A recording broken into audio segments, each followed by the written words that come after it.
Good afternoon, members. You are very welcome to our first meeting of 2025. And on that note, I want to wish you all those in the chamber, in the public gallery, and all those that are joining us online, a very happy new year. And I hope everybody enjoyed a break over the holiday period. I'm going to pass on to, because we've got a full agenda today, I'm going to pass over to our Chief Executive to take the roll call. Apologies. Go ahead, Joe. Thank you, Chair, and good afternoon, members. To all members of the Governance and Strategic Planning Committee, you're hereby summoned to attend the monthly meeting of the committee, which will be a hybrid meeting conducted remotely via WebEx and physically here in the Council Chamber in the Guildhall, Tuesday the 7th of January 2025 at 4 o'clock. So starting, as always, with the roll call, Alderman Cook. Online, John. Alderman Hussey. Alderman Wilkinson. Online, John. Councillor Donnelly. Shaw. Councillor Sandra Duffy. Shaw. Councillor Farrell. Here. Councillor Hart. And Shaw, John, online. Councillor Heaney. Councillor Jackson. Councillor McDade. Here. Councillor McGinley. And Shaw, early now, John. Councillor Mooney. Councillor Farrell. And Councillor Tierney. Here. Thank you, members. Back to you, Chair. Thanks, John. Members, move on to the broadcasting statement. I'd like to remind everyone physically present at the meeting or in attendance remotely that this meeting will be broadcast live to the internet and will be capable of repeated viewing. This broadcast may be terminated or suspended in accordance with our protocol. Due to your attendance at this meeting, you're consenting to be filmed and to the use and storage of these images for broadcasting or training purposes, and making those records available to the public. Members and approved speakers are reminded they only have have their mics and cameras on while speaking at the meeting, and to use the chat facility to highlight a request to speak. A copy of the Council's privacy notice may be found on the Council website. Any declarations of interest, members? No. I may have a declaration of interest in relation to item 12, the Derry City Football Academy proposal. I have been, and just to declare to this meeting that I have been in contact with representatives of Derry City Football Club, and I have been in contact with council officers a number of times in relation to this. I will seek advice on whether it's appropriate for me to remain in the chair at that point, but we'll come to that later in the meeting. Councillor Tierney. Chair, thank you. Declaration of interest for the exact same reason as yourself on item number 12. But I thought that we would have been able to continue and partake in the discussion around that, given the fact that the paper is not asking for anything other than discussions. Okay, and I've just been informed by Chief Executive that that won't be a problem, so it was, and I was hoping by the time we got to that point, I would have sought that advice, but, so with that aside, there is no declarations of interest. So moving on now to item 5, it's the deputations, and members, I beg your indulgence, in this item. I know in your papers, there's the deputations is for Mr. Declan Rogers. They come up to present first. I have requested, and Mr. Rogers has kindly agreed, to move the deputations around. Members, the issues, the genocide that has taken place in Gaza and the occupied Palestinian territories have dominated the discussions of Council over 2024.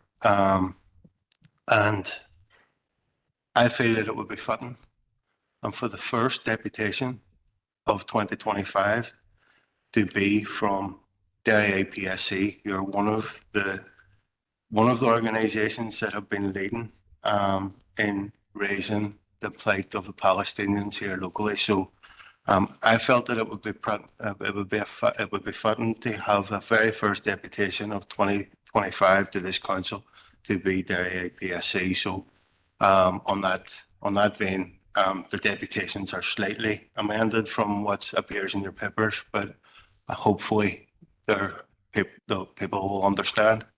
So on that note, I will pass over to the chair of the IPSC, Mrs. Kathleen Hutton. Over to yourself, Kathleen. Thank you very much, Christopher. Good afternoon, everyone. Thank you for inviting me here today to be present on behalf of the Derry Ireland Palestine Solidarity Campaign. Today, I'll outline the humanitarian crisis caused by the ongoing genocide by Israel and Palestine, reflect on Derry City and Strabane District Council's commitments, and propose actions to ensure policies are practically implemented to support justice and human rights. My name is Catherine Hutton, as Christopher said, and I am the chairperson of Derry branch of Ireland Palestine Solidarity Campaign. Next slide, please. Sorry. Right, I'll just give you a brief overview about Derry IPSC. We were formed in 2016 and we became just the second active branch in the north of Ireland. The Derry Ireland Palestine Solidarity Campaign is a grassroots movement working to support Palestinian human rights through advocacy and education and activism.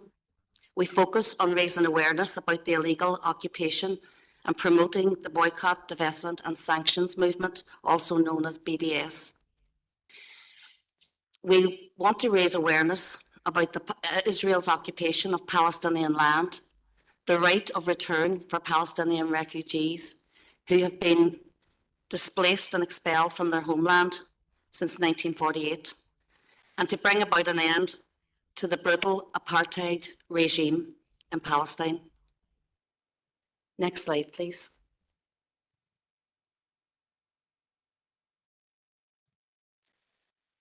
This is just a brief overview also of our past campaigns and events. We've been carrying out annual events for over 10 years. However, the movement has grown substantially in the past 18 months since the beginning of the genocide in October 2023. In 2016 to present, we have organised and led on local BDS campaigns to remove Israeli products from shelves in local retail and supermarkets. We've also led on planned protests to raise the profile of the branch and to seek to raise awareness of the Palestinian plight. From 2018 to present, we have lobbied and been an integral part of the decision for Derry City and Strabane District Council adopting the corporate policy to support the Palestinian people in their struggle, and we continue to support this work through the submission of several motions. Motions 2016 to present, Derry Strabane BDS commitment. Letters of protest to US government have been issued. A motion was passed for the expulsion of the Israeli ambassador and a call for ceasefire, an implementation of an ethical procurement policy, and also lately twinning with Bethlehem. Annual events from 2016 to present. Annual International Israeli Apartheid Week. This happens usually around March time, and it runs for a week. So we try to cover cultural, political, arts in that week with speakers and events and rallies.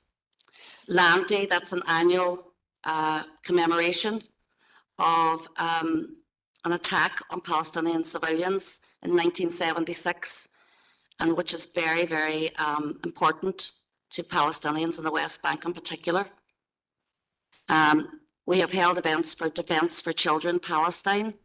I had speakers here from them, also Badil, which is a legal advocacy organisation in the West Bank and East Jerusalem for Palestinians.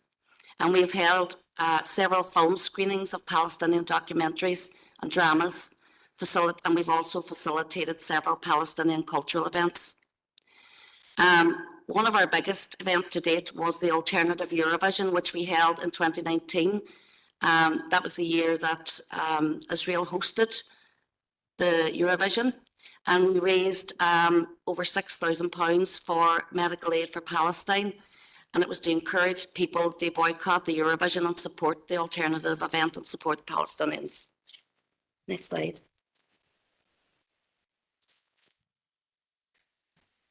So on to our recent campaigns and events. In 2024, we organised impactful events, including the World Children's Day Vigil for Palestine, which featured a candlelit procession and statements by local children. We also held a mock press conference with children in the Mayor's Parlour, where children appealed to world leaders to stop the genocide. Alongside these, we've continued our regular protests and vigils and remain active in promoting BDS within the council area. We hosted speakers such as Motaz Aziza, a photography journalist from Gaza who escaped after 150 days of genocide.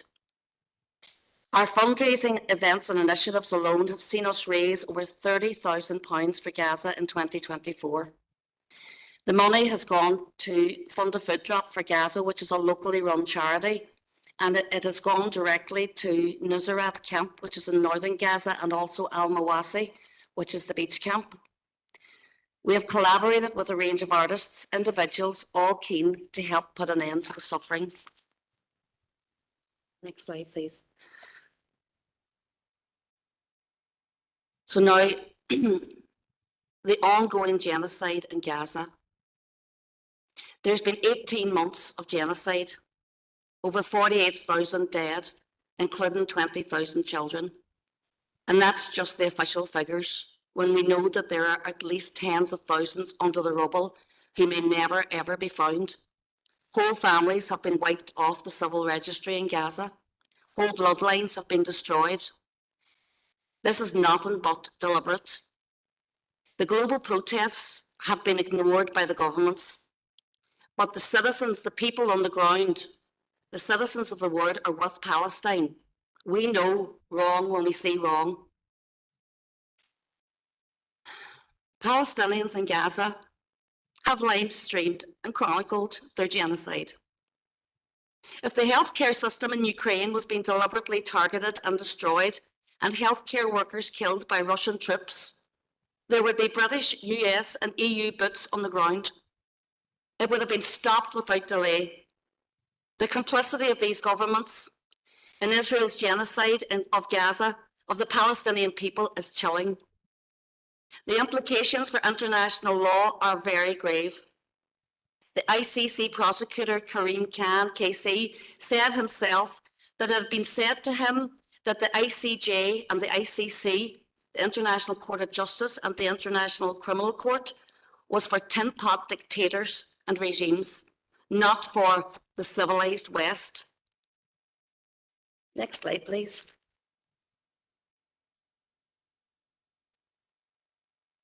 So Derry IPSC and Council's history with BDS.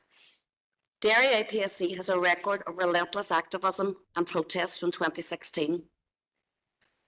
The Council's commitment, the Council adopted a corporate BDS policy in October 2016 and has also been listed as an apartheid-free zone on the global BDS map.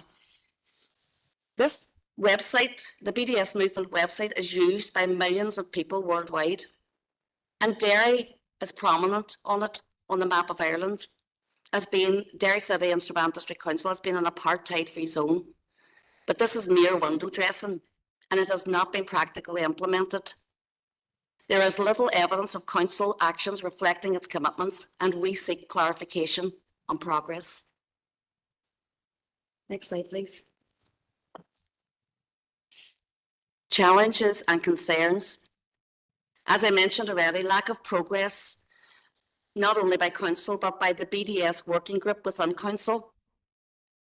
Derry IPSC and Strabane BDS have not been involved in any of these meetings to date. Minutes have not been published on a regular basis or regular meetings held. We believe the BDS working group has failed to achieve its potential. It lacks transparency, such as publishing minutes. Additionally, council engagements with pro-Israel politicians during trade missions sends a conflicting message about the council's commitments. We hope we can move forward with a proposal to develop a robust strategy and action plan with supporting communications plan to ensure transparency and accountability. Derry IPSC are very happy to be part of the working group and would ask that this request would be given due consideration.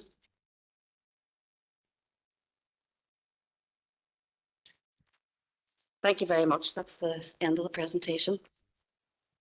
If there's any. Catherine, thank you. And there's a few indicated speakers.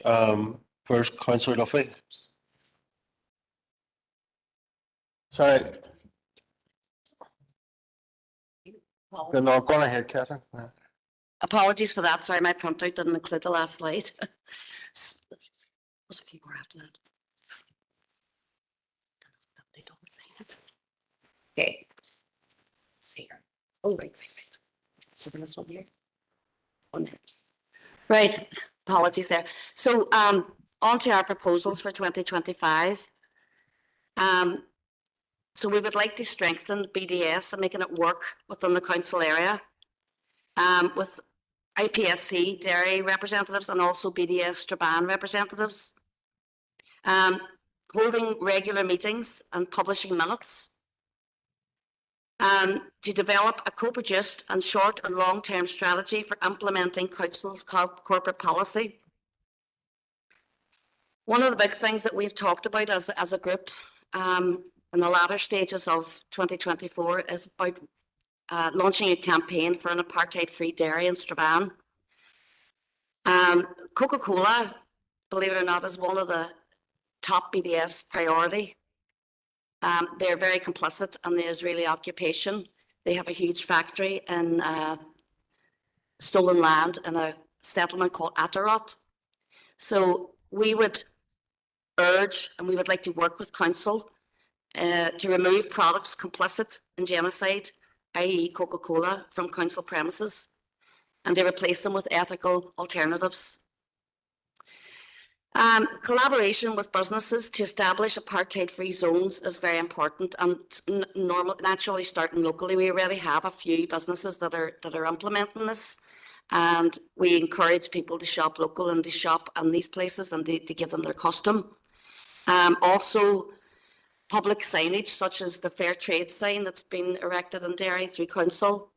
And eventually we would like to see apartheid-free zone so that visitors coming into the city would actually know that we do not sell Israeli products.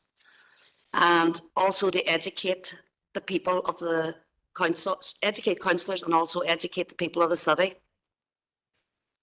Another important point is that workers' rights to engage in BDS, this is very important because as you all know, the Dunn Stores workers were the very famous employees who went out on a limb and refused to handle South African produce. So we would encourage council to support their workers in their right to engage in BDS. Sorry, next slide.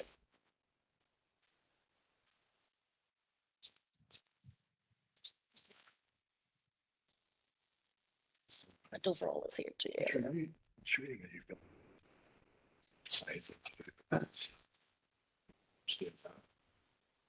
Thank you. All right. Right. So, call to action. We want the council to reaffirm its role in supporting Palestine, thank you very much, to fully implement BDS, to support the end of military support for Israel, and to support the ICC arrest warrants for Israeli leaders. Demand accountability.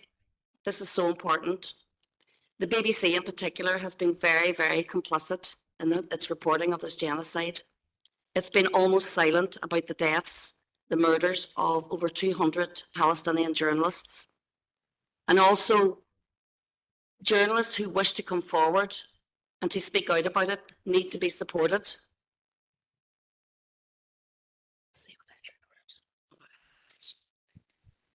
So, reaffirm Council's role in supporting Palestine. A commitment to implementing ethical procurement and BDS policies, just that was outlined and that was laid out by Omar Barghouti in his presentations, both last year and in previous years. And to partner with ourselves and BDS Strabane in establishing an education and activism programme. To lead by example, Derry was one of the first councils to support BDS and to support the Palestinian struggle for freedom. So it would be ideal if we could make Derry and Strabane a genuine apartheid-free zone. To provide support packages for small businesses wishing to sign up to BDS and develop a robust communications plan to keep the public informed.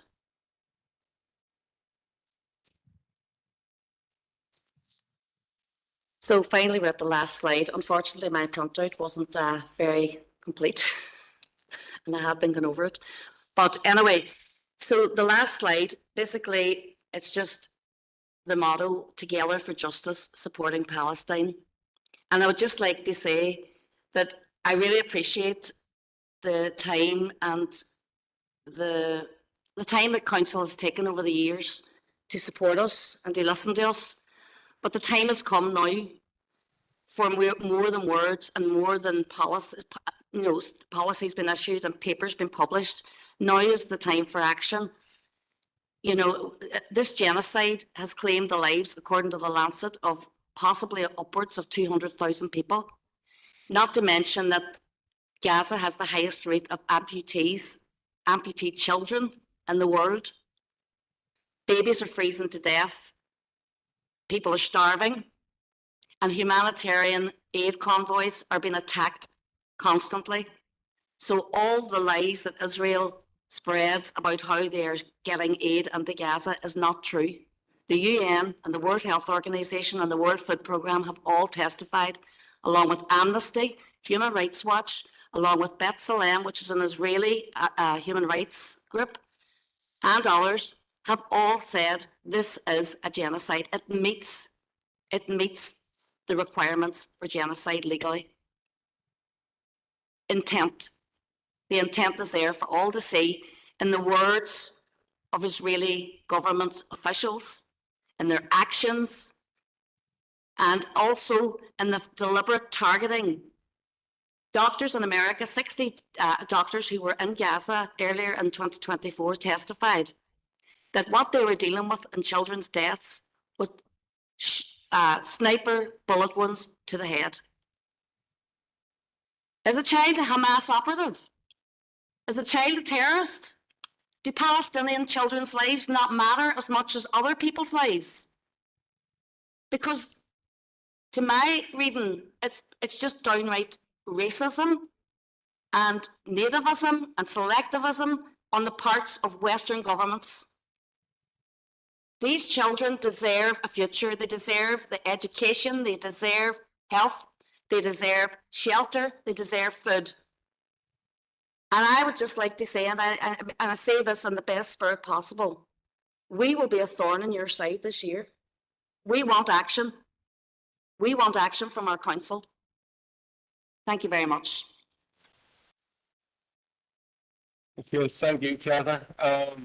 Members, there's a few indicated speakers. Councillor Duffy first, then Councillor McDade.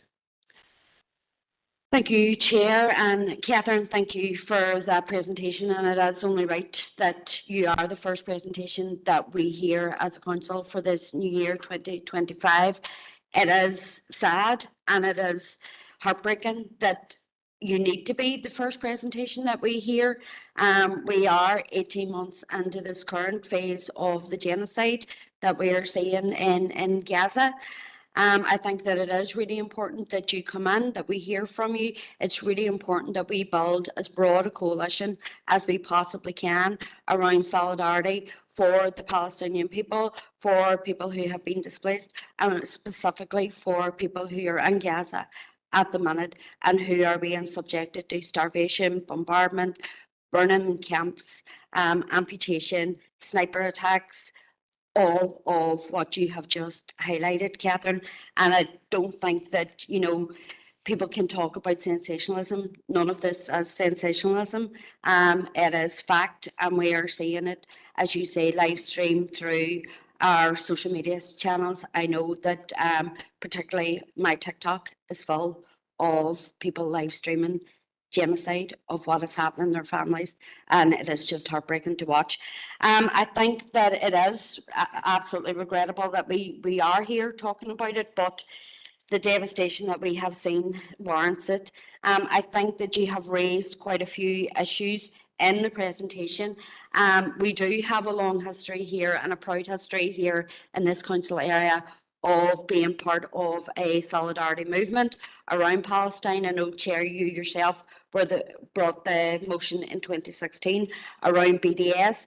We have been trying to progress that ever since.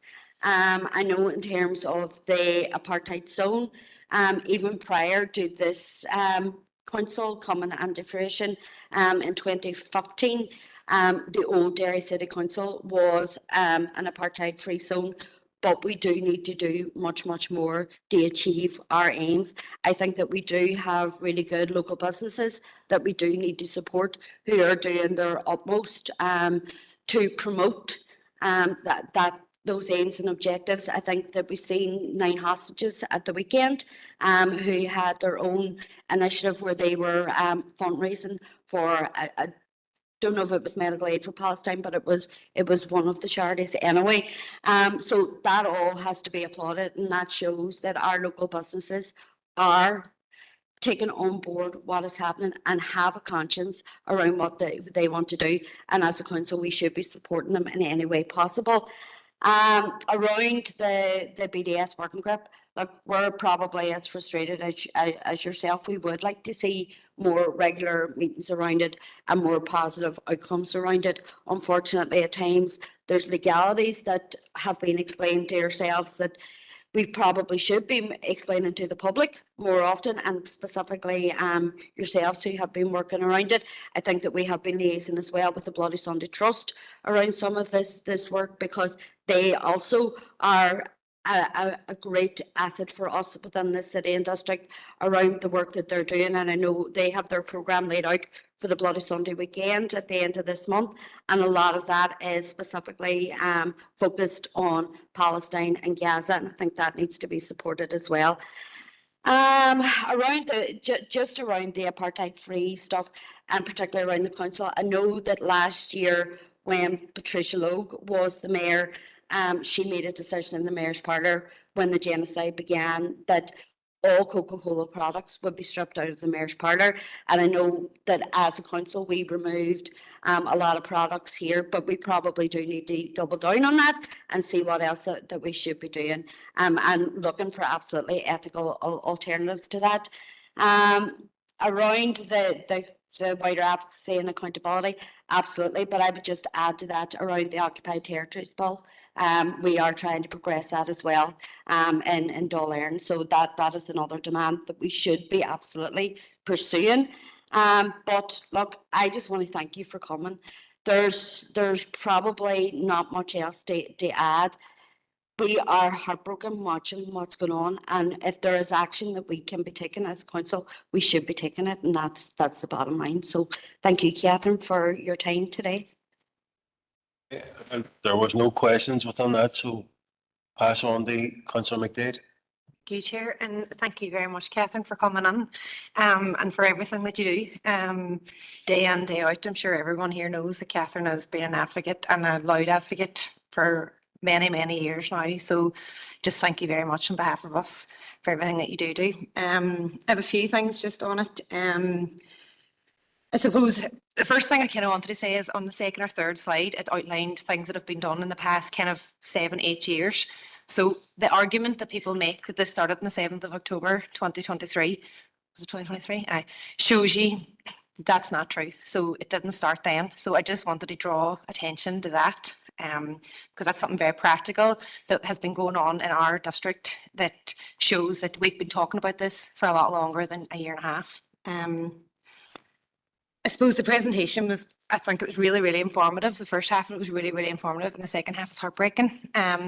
What you said about the governments, the US government, the British government, sitting on their hands essentially and not doing anything is, I think it makes me angry. It's such an understatement.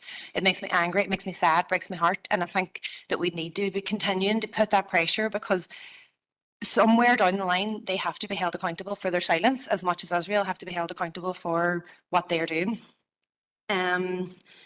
I think that the lack of progress within council, like, I mean, there's been motions brought for years and years and years, and we are seeing very little. And you had mentioned about Coca-Cola, and Sandra has mentioned it too. And the thing is, you go into any of the gyms or into any of the buildings, the vent machines are supplied by Coca-Cola. The fridge is downstairs, down in the reception area is Coca-Cola. You know, everywhere you look. And I appreciate that that's going to be a massive piece of work, but luckily, we have contacts within the city who have really good contacts for alternatives that doesn't have to be supplied by Coca-Cola. So I think it's just about putting those contacts in place now within council, because we as a council can be at the forefront of this, and then other businesses will see what we are doing and they'll follow through as well. We can be the kind of trailblazer with it, and then we can provide the support to the local businesses. I love the idea about the apartheid-free zone, like stickers on the businesses, you know, like you see the stickers for breastfeeding friendly, or, you know, like campaigns that have now breastfeeding's accepted everywhere. But at the start, it was, you had to have a sign up so people knew they could feel comfortable coming in. And they're still on the windows. They might be a wee bit faded, but they're still on the windows. So we can be doing that. And then in 10 years' time, these stickers can be faded because it's just part of life. We're just an apartheid-free zone, and it's just part of life here. I have two things just to finish with. The first thing is you had mentioned about the Bethlehem twinning proposal, and that was brought and passed last January. So I wanted to see if we can get an update on that, because obviously that's a year now, just to see what has actually happened with it. And secondly, I suppose there's a few proposals and call to actions there. And I don't know whether, Chair, I could propose that we implement them.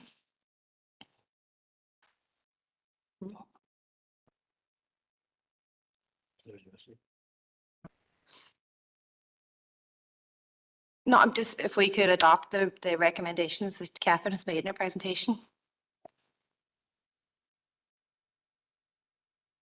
Okay, is there a seconder for that proposal? Seconder by Councillor Donnelly. I'm going to take that proposal after all the No, questions, right? And in relation to the report around twinning with Bethlehem, I'm being told that that will be brought back to a committee. Would it be in the next meeting of this committee? We'll get it back as soon as possible, yeah. That's great. I think just because it has been a year, just even, you know, what, if there's been any communication or anything, just to see what's been happening with it. I appreciate that what's going on in Bethlehem is probably slowing things down as well, do you know, but I think it's just so we can keep it accountable as well and so we know what's happening. But thank you very much, Catherine, for coming in, and thanks, Chair, for moving Catherine first. I think that's really appreciated. No problem. Councillor Harker. Thank you, Chair, and Thank you, Catherine, for coming in today, and thank you for the presentation, and thank you to the IPSC for the work that you do. And I know that there's other people here in the chamber today who've taken time to come, and I'm glad you're here, and I'm glad that it's the first deputation of the year. It's unfortunate that it has happened, and I have to say, the sight of Bono accepting a medal from the outgoing president of the United States really sickened me this week, and I think sickened a lot of people across Ireland, given that people see Bono as some sort of representative of peace and of Ireland. And what's sickening about it is that one of the last acts of Biden and the Biden administration on their way out the door was to agree another $8 billion of funding for weapons for Israel to slaughter more children, Catherine, in the way that you described, which is absolutely heartbreaking. And that is in part why this evil administration lost the last election. And I'm glad to see the back of them, which isn't really an endorsement for the people who are coming in, because they are, just as evil as the Biden administration. But that is the danger that the US government presents to the world, whether it's Biden or Trump. My apologies. And my apologies for interrupting you, but I have been asked to ask members of the public gallery to refrain from using a mobile phone during the proceedings. All the proceedings are being broadcast live on YouTube, so the content's there. Apologies, Councillor Harkin, but it was a member of the committee asked me to challenge. On ahead. That's grand, no problem. So I think that it's important that you're here, speaking the truth about what's actually happening in Gaza, and talking to the council about what we can do. And look, I'm very proud that Derry and Strabane District Council and the previous council, the Derry City Council before it, took strong positions in support of Palestine self-determination, and endorsed the boycott, divestment and sanctions campaign very early on, and agreed to support the concept of an apartheid-free zone. I'm also proud that we, well before the Israeli government decided to poll their ambassador, that this council was the first one in Ireland to vote in favour of that. I do think, though, that there is more we can do, and I think that the document that IPSC members have worked on outlines some of those. I think, look, setting up a BDS working group was a step forward, and that was an attempt to try and do more. But I think that it doesn't meet often enough. And I think the proposals that you've included in the document for representatives of the Derry IPSC and BDS Strabane to actually come and participate in those meetings would be very good. I think that would help the discussions. I also think it would try to keep the council on track, because I think that the council and councillors are pulled in 1,000 different directions, and sometimes things, other things take precedent. But for the Palestine Solidarity Movement, these issues are the issues that are present every day. So I think that would be very positive. I do think that there's an issue of transparency, meaning that I think people, because of the resolutions that we've passed, expect us to be doing more. And I think we have to be able to kind of make that clear. So I appreciate that there's a report today on an update on the ethical procurement policy that Omar Barghouti helped us develop. But it's been quite a while getting that, and we've a way to go.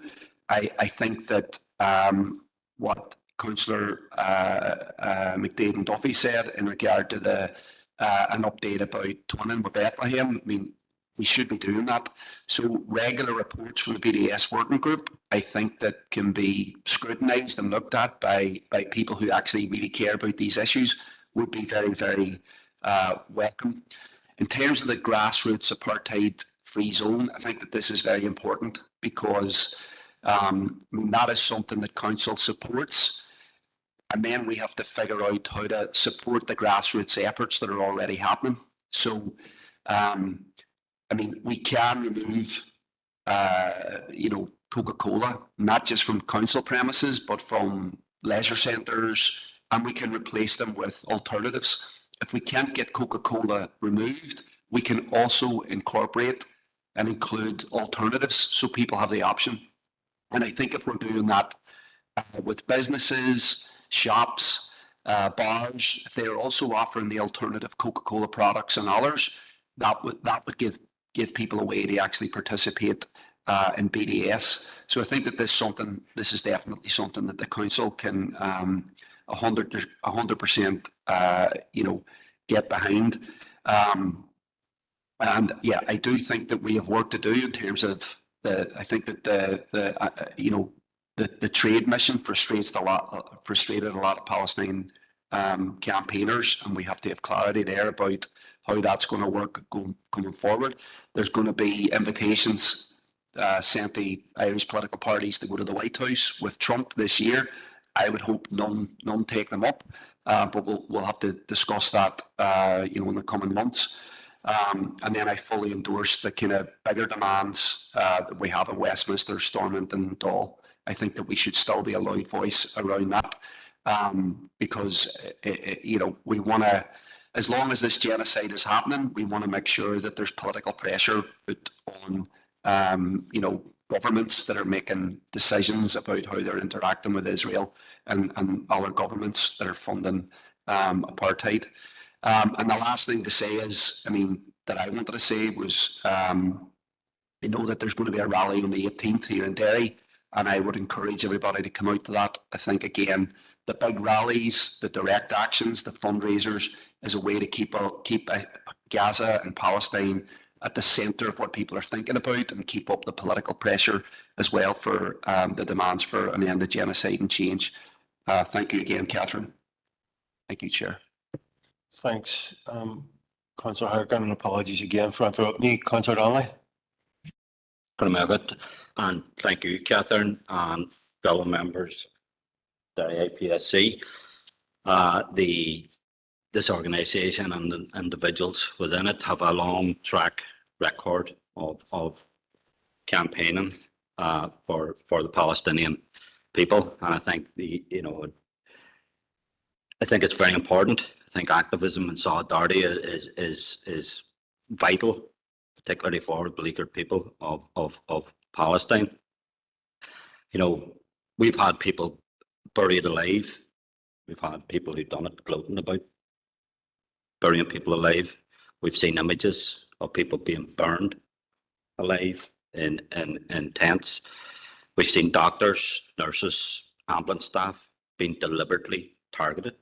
It's not mindless. It's clinical and it's strategic, and it's part of the bigger picture. If you don't have a health service, then your genocide efforts are made that bit easier. There's a saying that the first casualty of war is truth. We've seen journalists banned from the area, and any journalists who are in the area have been eliminated by Zionism. Palestine is being destroyed very, very clinically, section by section.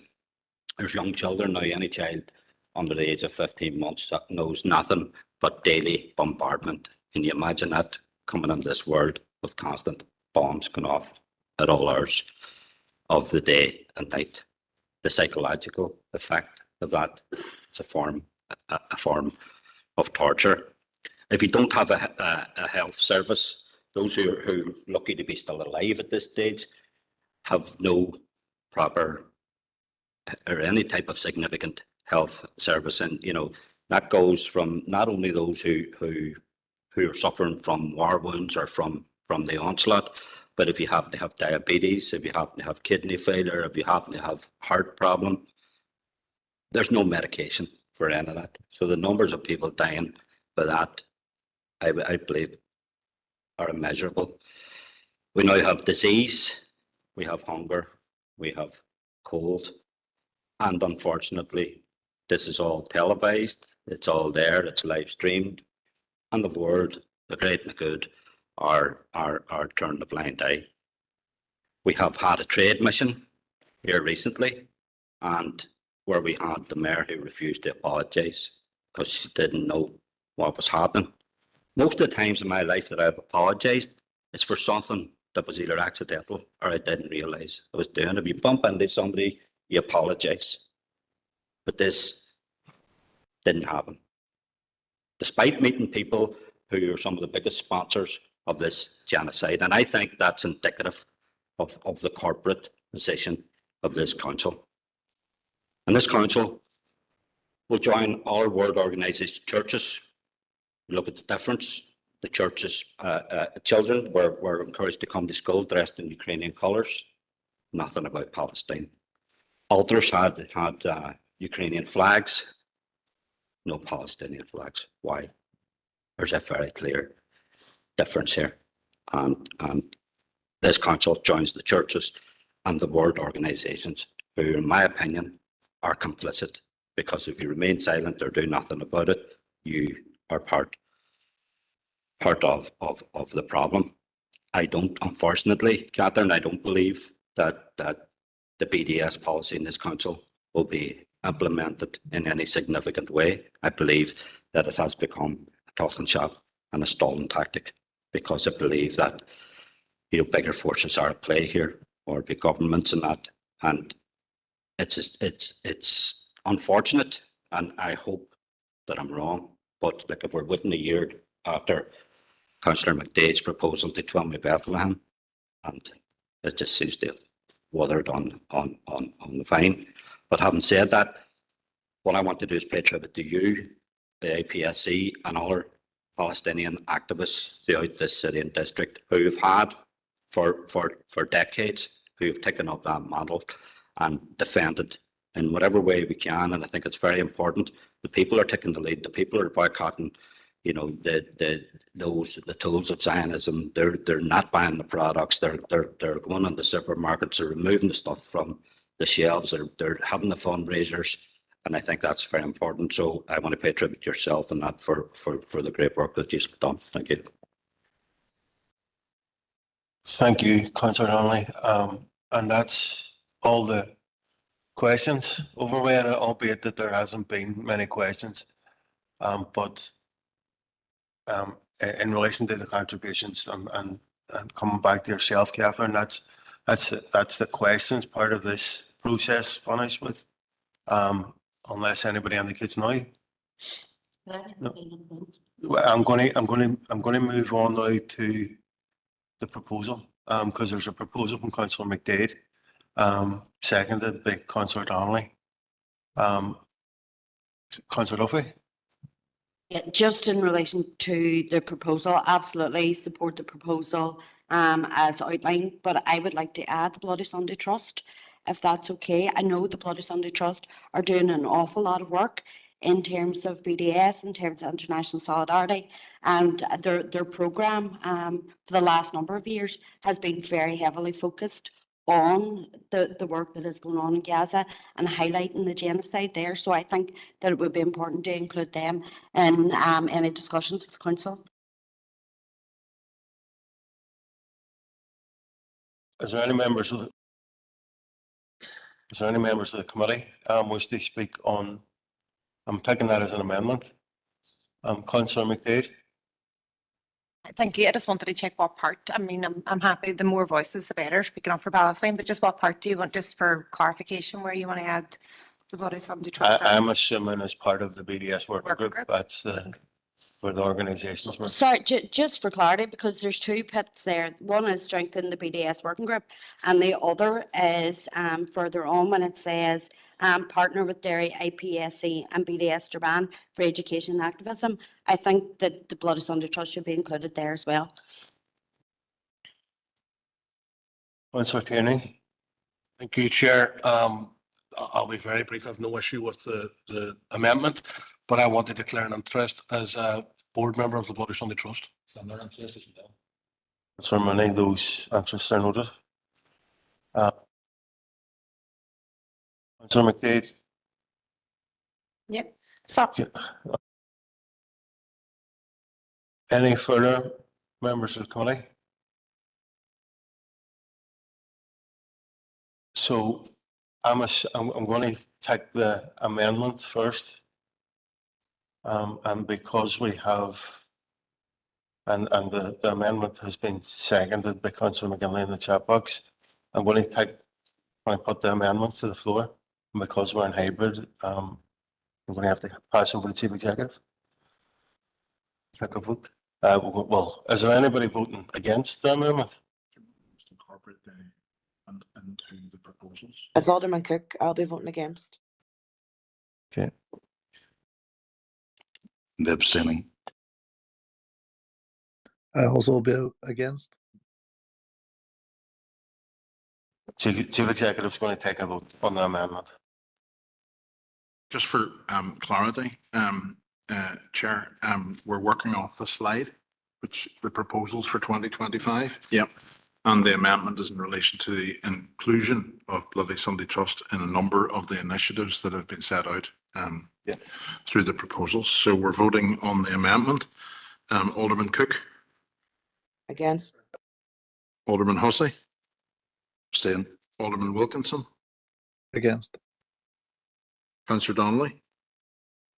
Or. Councillor Sandra Duffy. Or. Councillor Farrell. Or. Councillor Hart. Ta. Councillor Jackson. Councillor McDade. Or. Councillor McGinley.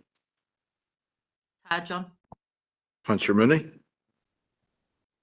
And Councillor Tierney. Thank you, members. John, you missed me out there.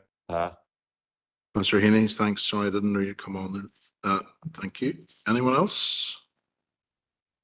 Okay.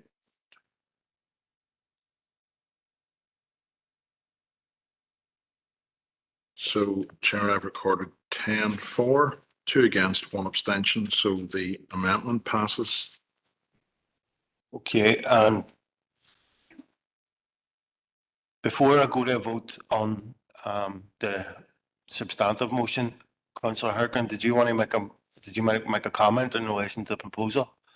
Yeah, thank you, Chair. And obviously, I'm not a committee member, so I think I can speak on the issues, but I can't vote on them, if that's correct. But I was going to support the amendment. I think that the more organisations that are part of the working group, the better, and organisations that care. I know the Bloody Sunday Trust supports an apartheid-free zone, and I think that we should be all working to try and make that happen. I do think, you know, the council can play a big role in doing this and helping that coordination. So that's you know, that's very, very positive. I know that we didn't necessarily ask Catherine too many questions. It was more, everybody had a lot of opinions. But I suppose in addition to your presentation, I don't know if you have thoughts on our kind of contributions. I mean, one thing that really concerns me, and just to acknowledge Councillor Donnelly's contribution, I mean, I think people are happy to see the council take proactive positions and have things like this, because there would be a lot of hostility in other councils to these kind of discussions, to be quite honest, where activists don't necessarily get the opportunity to come in and actually propose things, criticise the council, commend the council if there's an opportunity to do that. But I also know that there can be cynicism about the council's willingness to take on, you know, to grab the bull by the horns. So if you have thoughts on that, because I think that it's very important that not just councillors and aldermen hear that, but council officers hear that as well, because, you know, a number of us have been frustrated at the slowness recently of like the BDS working group. And we've had some discussions with officers about scheduling those, and that our urgency around that is based on the fact that there is a mass movement across Ireland and the world, and that there's an ongoing vicious genocide, and that we want more immediate action. And the pace sometimes doesn't actually match in terms of. So I think that that's what creates the frustration for people, and so I think sometimes people can feel I got to make all my points and then, you know, the issues kind of disappear, or there doesn't seem to be a lot of response afterwards. So I think it would be good if there's any more for you to say on that. That would be worth important to hear. I appreciate that, Councillor Harkin. We've moved beyond the questions part. I'm going to give Catherine an opportunity to sum up at the end, so you can incorporate that, an answer to that question as part of that. But we do have a proposal on the floor at the minute, and I was giving Councillor Harkin an opportunity to speak in relation to the proposal. I'm going to ask members, do they wish to change how they voted on the amendment in relation to the substantive motion? So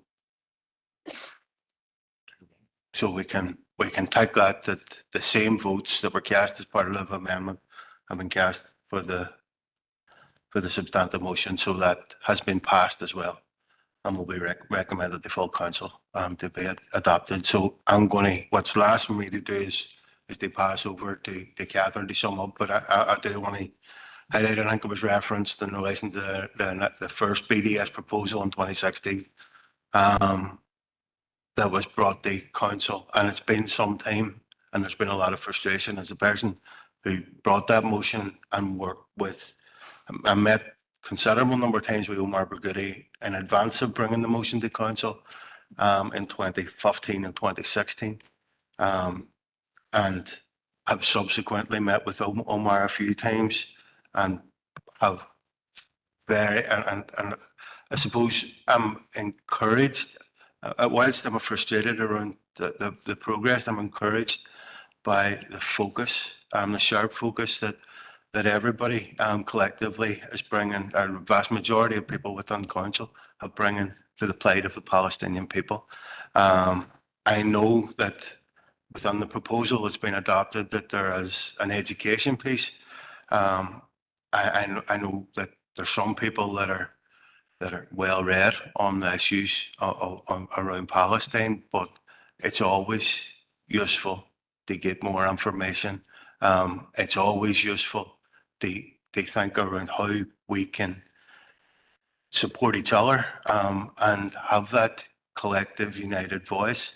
I know for far too often in this part of the world, people let their own political interests or their own individual political views stand in the way of that collective solidarity, and that doesn't serve the people of Palestine. So I hopefully looking forward, I know Catherine has indicated that you wish to be a foreign in the side of this council. I have my experience in terms of this council is one of there's very little resistance in relation to supporting the people of Palestine and taking action. They support the Palestinian cause, and they stand against oppression.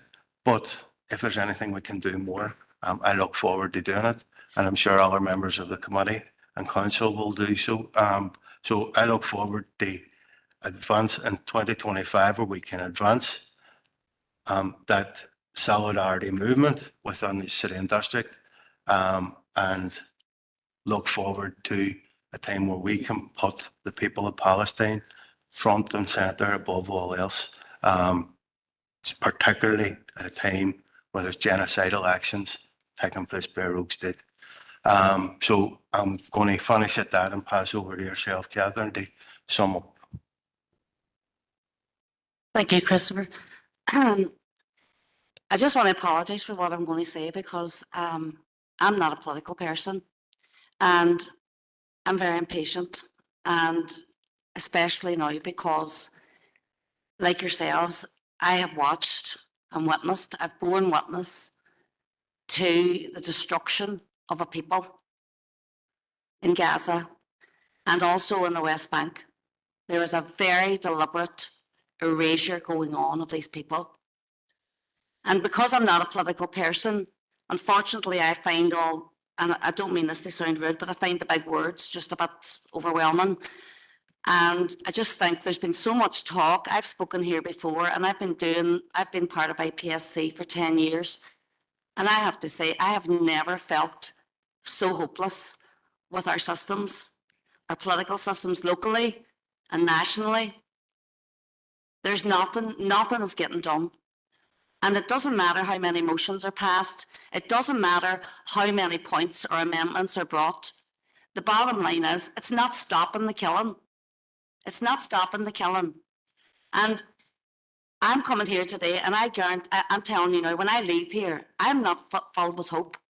I really am not filled with hope. And when I say about being a thorn on the side of the council, I don't mean that in a nasty sense. I just mean that I have decided myself for 2025 that I am just going to annoy the hell out of you. And I'm just going to be the person that is always there and is pushing, along with the rest of the groups in Derry, including the Bloody Sunday Trust, who we have worked with on many an occasion. And I know that the Bloody Sunday Trust have actually told me that they have been, they were to approach the BDS working group. So it wasn't that they were being excluded by us. The Bloody Sunday Trust may have told me that. So I just want to make that point. And we will work with anyone, and I mean anyone. And there should never, ever be political differences, no matter what it is, over Palestine. We need to be united. We need to be united. And everything else comes second. Because if anything comes in front of it, then it's just ego. And that can't play a part in anything. So I would just appeal to everyone, the march on January the 18th, please come out. Please come out. I don't care if he's hate me. I don't care if he's hate everything about Derry IPSC. Come out for Palestine. Come out for Palestine and share it and promote it. They need to see that's all they have. They need to see our solidarity. They need to see that the people have not forgotten them, even though governments have forgotten them. So sorry, and summing up anyway, just thank you very much for the time, and sorry it took so long, but thank you very much, Gur Mayugad, and I'll see you all on the 18th. Thank you. Thank you very much. Sorry about this, mixed up with the slides. Thanks, Gary. Thanks, Christopher. Thank you. All right.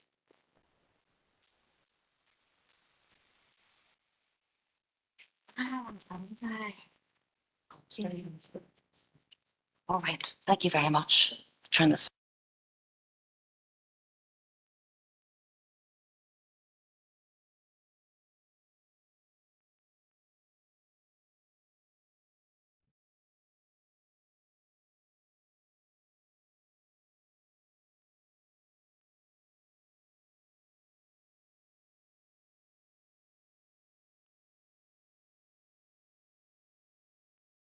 Okay, members, I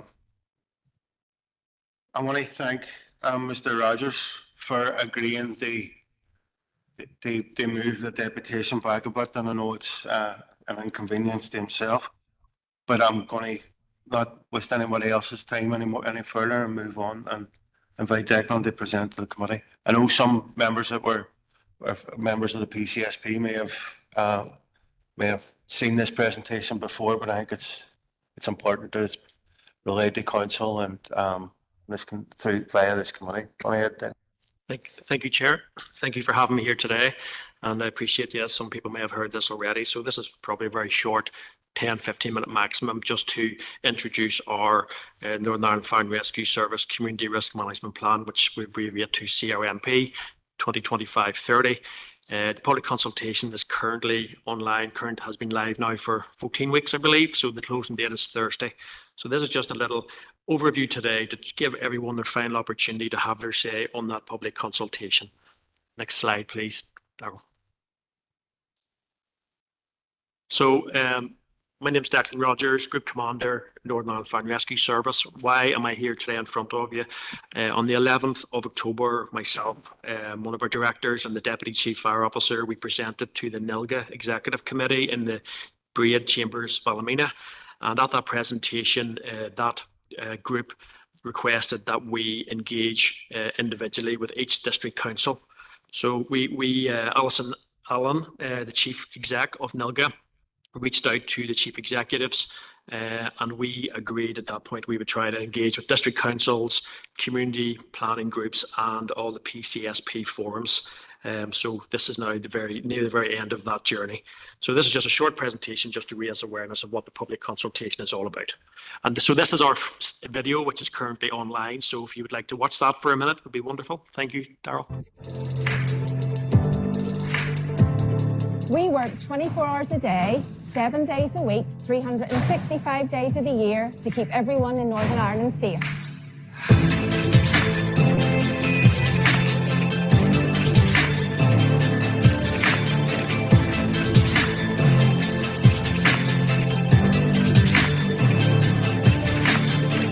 We want to provide the best possible service to meet the changing needs of our community.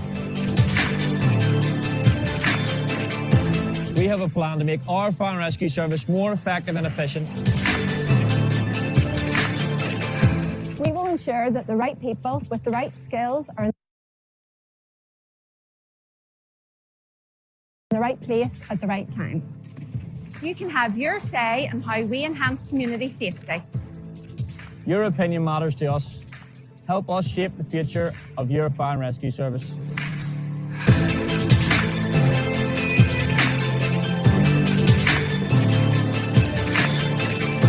Have your say today.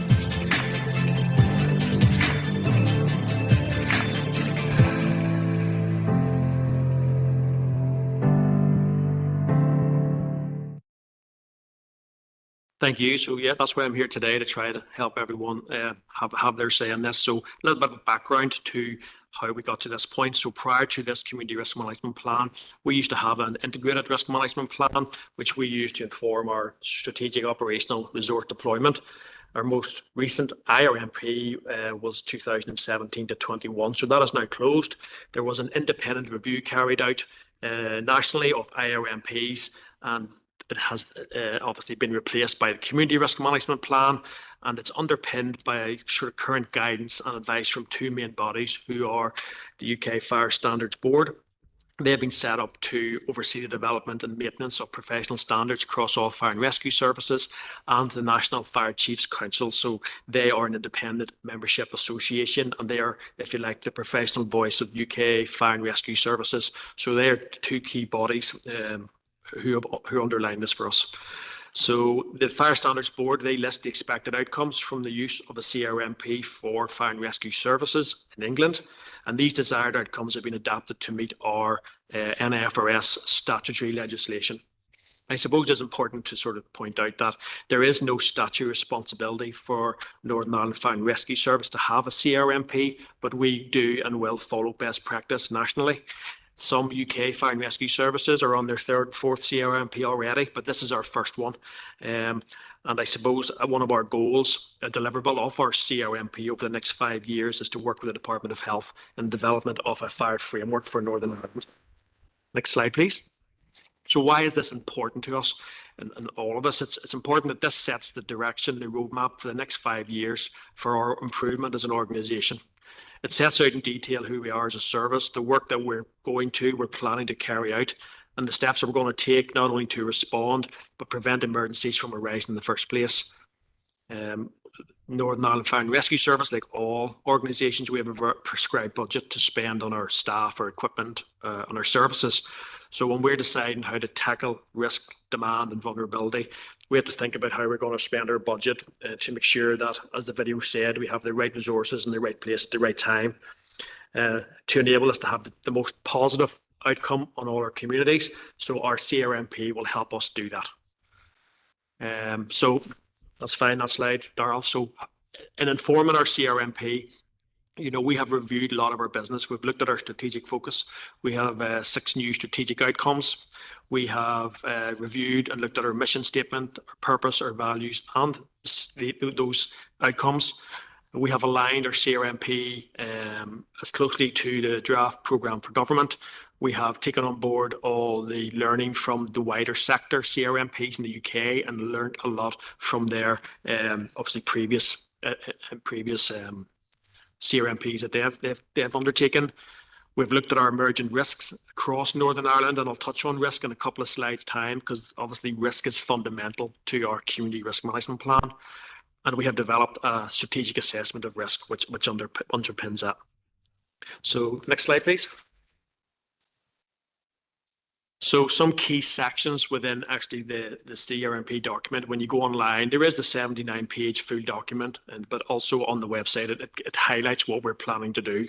So within the CRMP document, there's key information on our establishment, our purpose, and our legislative environment in the organisation. So we have 3 key pieces of legislation which that details, and I'm not going to go into this in too much detail because it's all there for people to digest, but it looks at our oversight and our accountability arrangements. We are a non-departmental public body. We are accountable to the Department of Health, so the Minister of Health is responsible and answerable in the Assembly for Northern Ireland Fire and Rescue Service.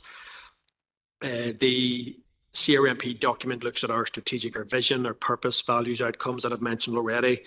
It looks and details our current resources and our organisational and operational composition. It looks at our planning basis for this, and our planning basis has been very much, followed using looking at our demand, the risk and their vulnerability across Northern Ireland. It looks at our community risk methodology, and it also looks at our demand. What is our demand for our service been over the last 5 years? Next slide, please. So understanding our risks, this is really important, fundamental to our community risk management plan. So in FRS, we have developed a strategic assessment of risk, has been developed to ensure that all potential and foreseeable risks to the community are considered. To support, that the redesign process, this strategic assessment of risk is fundamental. This will be reviewed and will continue development on an annual basis. Our SAR document, as we refer to it, it's an internal document. It's going to reflect risk, activity and demand across Northern Ireland, and it's going to be used then to inform all the linked projects, which are our deliverables under our 6 strategic outcomes, which you will see within the full document. So it's important. Risk is fundamental. It's important that we identify all the known hazards, and those are the hazards that are national hazards, local hazards, emergent risks, etc. Hazards can include different types of buildings in Northern Ireland, or transport infrastructure, floodplains, forest areas, etc. It's important then that we assess the likelihood of these different hazards within our communities. The likelihood of them occurring, for example, flooding, collisions, fire, etc. We also then, as part of our SAR, we will collect, internal and external data to allow us to assess the risk against each of these hazards. So, for example, we look at our own incident records, and that's a really good source for us to look at what incidents we've attended over the last previous years to understand the different types of emergencies that we're going to, where they've occurred, any causal factors, or what was involved in the incident and the associated consequences of us attending these. So what was the consequence with regard to life, property and harm, etc. We also have used, as part of our SAR, a lot of information from different organisations. We've looked at census information. We've taken on board population, age, health, other social factors with regard to our communities, deprivation. We have looked at our partner emergency services data. For example, PSNI have data on road traffic collisions. We have looked at risk maps and data from our key partners, partner agencies, to help us get a real full understanding of our community risk. For example, Department of Infrastructure, Forestry Service, Department of Communities, etc. All of these have sources of risk data that we can use to form part of our strategic assessment of risk for Northern Ireland. Next slide, please, Darryl. So some of the key CRMP deliverables over the next 5 years. So we know that we need to do and sort of look and review how we are currently doing things. So we will review our service delivery model. We will improve our IT systems. We know that we need to introduce other interventions that currently support our current prevention and protection strategies, which are really strong, but we need to look at that strategic assessment of risk and can we do things better. We know we need to strengthen our planning, resilience and risk information. We know we need to strengthen support for our staff and strengthen our governance systems within the organisation. So these are some of our key deliverables over the next 5 years. Next slide, please, Darryl. So how can councils help us? Why am I here today? So we're really asking that you give us your feedback. Go online, look at the document, look at the highlight sections, look at our plan for the next 5 years. Give us your feedback and complete an online response. We'd like you, I know it's 2 days till the closing date, but we would like you to encourage, be an advocate for CRMP, share it with your colleagues, your communities, to help us shape the future of your fire and rescue service, because everybody, as the video says, everybody's opinion matters to us. And I think it's important to say that this is the first step in our journey of that 5-year plan. So we would like to use these forums going forward, so that whenever we come with further recommendations, further proposals, further public consultations, that we've now, at this first point, will point out the direction of travel that we're going to take over the next 5 years. So again, this is the first step of that journey. Next slide, please, Darrell. So our CRA public consultation, the overview and response, it only takes about 15 minutes to complete. There's 11 questions, 6 of them relate directly to the CRMP. Questions 7 to 11 cover the equality and human impact and rural impact assessments. It's currently live. Right, if you land on our homepage on our website, it's on the front page. You can't miss it. There is, again, as I said, the full 79-page document is there. You can complete it online, which is the easiest way to do it. You can, obviously, at this late stage, it's probably difficult to do it via post, so probably online is your best option, or you can download it and email it back to us. Public consultation closes on Thursday. And final slide, just, and I know that's a very short, probably 12 minutes on introducing what our CRMP is, but I'm very happy to answer any questions anyone has. Thank you, Dagon. I've one indicated speaker so far, Alderman Hussey. Thank you, Chair, and thanks for the presentation. Can I pay tribute to the service? You know, the work that's done by fire and rescue is, you know, it cannot be praised enough throughout our community. Not just fire, but road situations that personnel have to attend to. And can I compliment the service on the recruitment policy that has been ongoing? I know personally quite a few of the new recruits who have come into my own area, and they're fine, upstanding young people wishing to serve their community. I do have to say, when I look at review our service delivery model, alarm bells ring. Service delivery for me, where I am, is not at Crescent Link. It's at Strabane, Newton Stewart, Castleberg. Is there a danger in this that the 3 stations that I have named, Strabane, Castleberg, Newton Stewart, might face a reduction in their capability as a result of this review? I suppose it's hard to predict what a review is going to bring in, and it's hard to predict what resources the Minister is prepared to give the service to enact what they would like to do from the review. But the alarm bells ring for me there, to be quite honest. You will know probably yourself there were suggestions of reduced service in some of those stations that I've named previously. I hope that that is not something that has happened. I haven't gone to the online consultation. Be assured that I will be personally doing it. I trust that council can do that. It's a short turnaround. I don't know if you know, if council can respond that quickly to it. I don't know if there's a bit of leeway if council wanted to respond corporately. But thank you for your presentation, and it's just that worry that I have on that very first one. Review service delivery. Thank you. Okay, so will I respond to that? Yeah. So yeah, I appreciate your concerns, and yeah, as you said, we're very much budget driven as well. We certainly, part of the CRMP and there is no intention of job reduction. You know, and part of our year 3 of the CRMP is a Red Fleet review. We will look at the strategic assessment of risk that will be applied to your areas, and I'm not overly familiar with them, to be perfectly honest. But you know, it will be very much looking at reviewing our service and go, can we do it better? Can we provide a better service? So, if you know, and I'm going to be very honest to say, if we identified an area of risk that was very high risk, whenever we apply the national methodologies to areas, you know, And you have to then look at that. If let's say there's a very small part of your community that comes up as a very high risk, can we put a full-time fire station? As much as I would love to put a full-time fire station in every single small town in Northern Ireland, we will not get that extra millions and millions of pounds to do so. But the question when we look at it is, we have a response strategy. So if there's a limitation in response strategy, then we need to make sure that those areas get the full prevention protection strategies to make sure that that risk, if you like, is mitigated.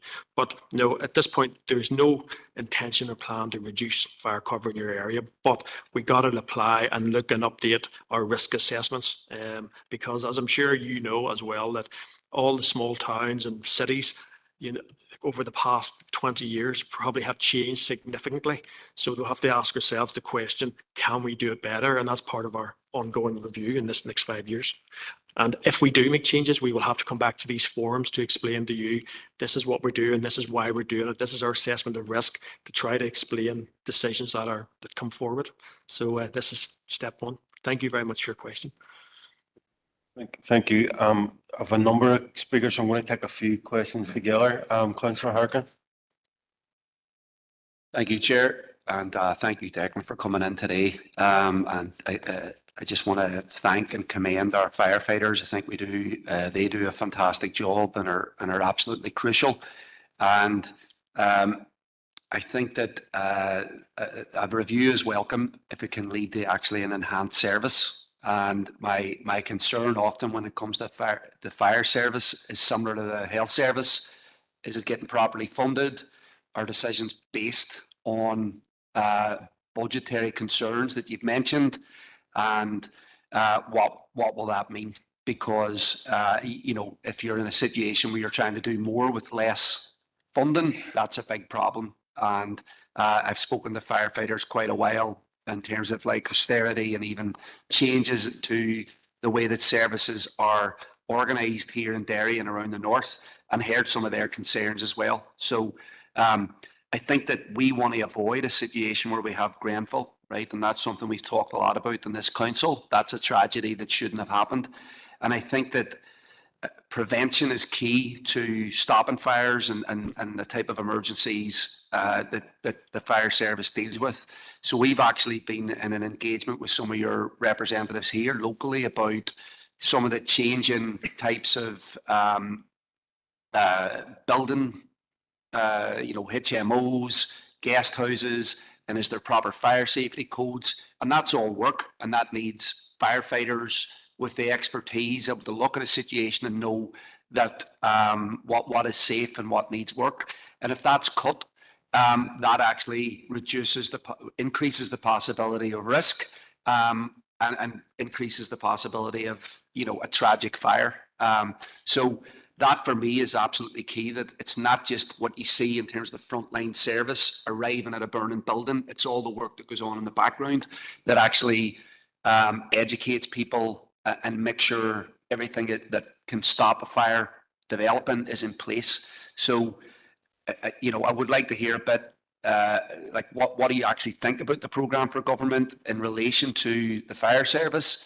Has there been a lot of discussion about increased funding?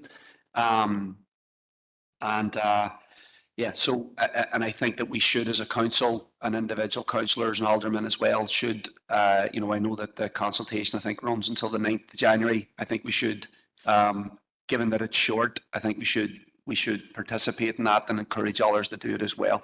But those would be some of my concerns. There was a lot of talk. There's still a lot of talk about reforming the health service with Bengoa. The issue, there's some good proposals in there, but there's a lot of proposals in there that are based on austerity that have been opposed by trade unions, community groups, healthcare groups, that will actually, and I think the fear is it'll be reduced service, reduced access, and I don't think we want to see a repeat of that with the fire service. Thank you. Okay, thank you. Councillor Duffy.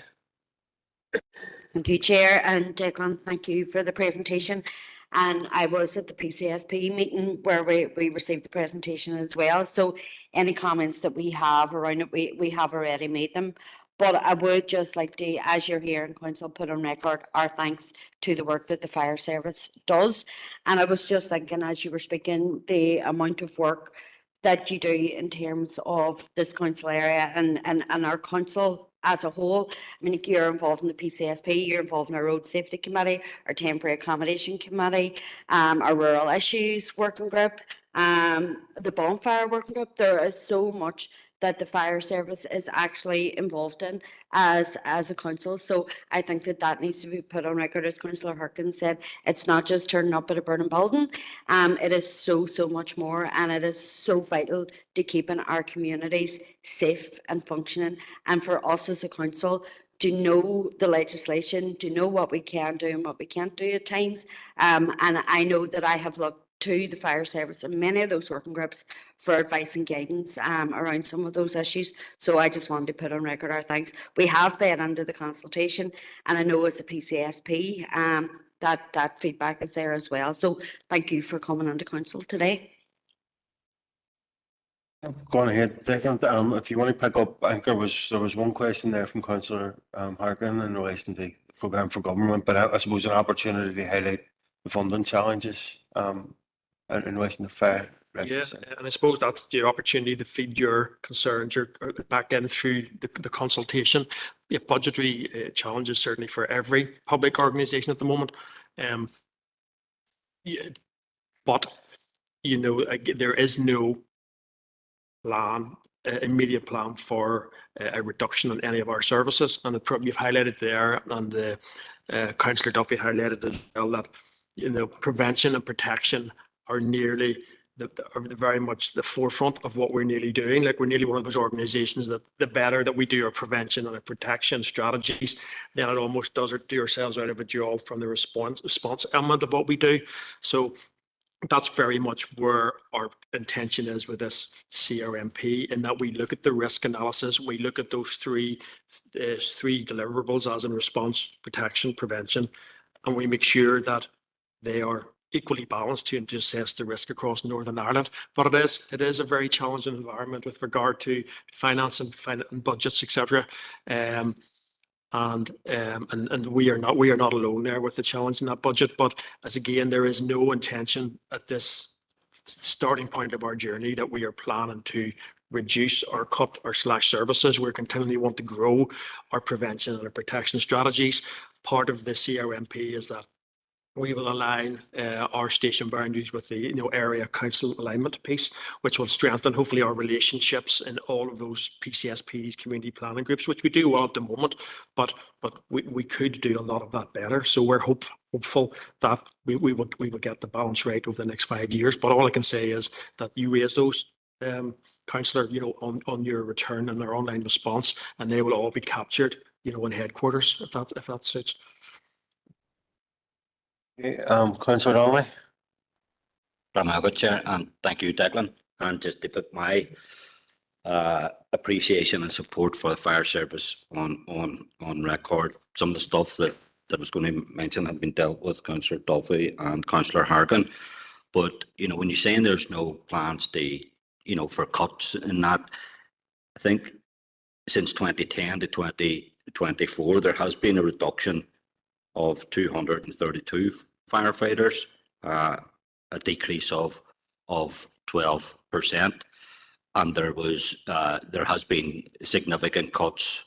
It has went from £81.6 million funding in 2011 and 12 down to 74.1 in 19 and 20.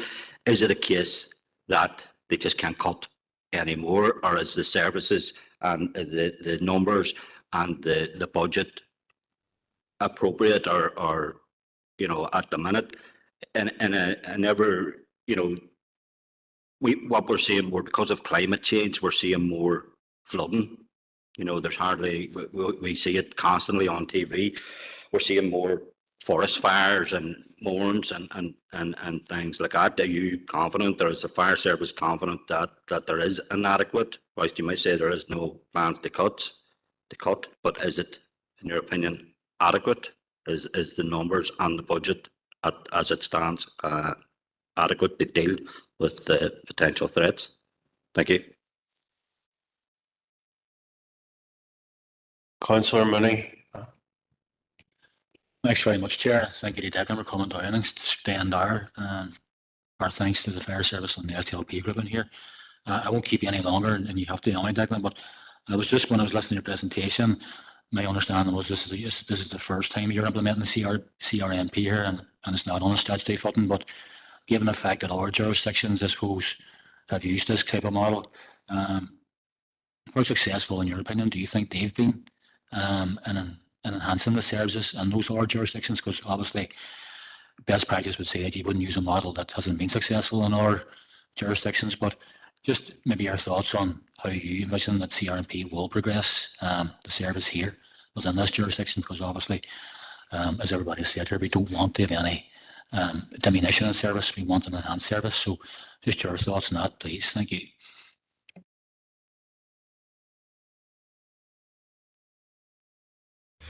Probably the first one with regard to, I suppose, our budget. And yeah, we do face pressures, force pressures, I suppose, over the period of time from we are allocated a budget.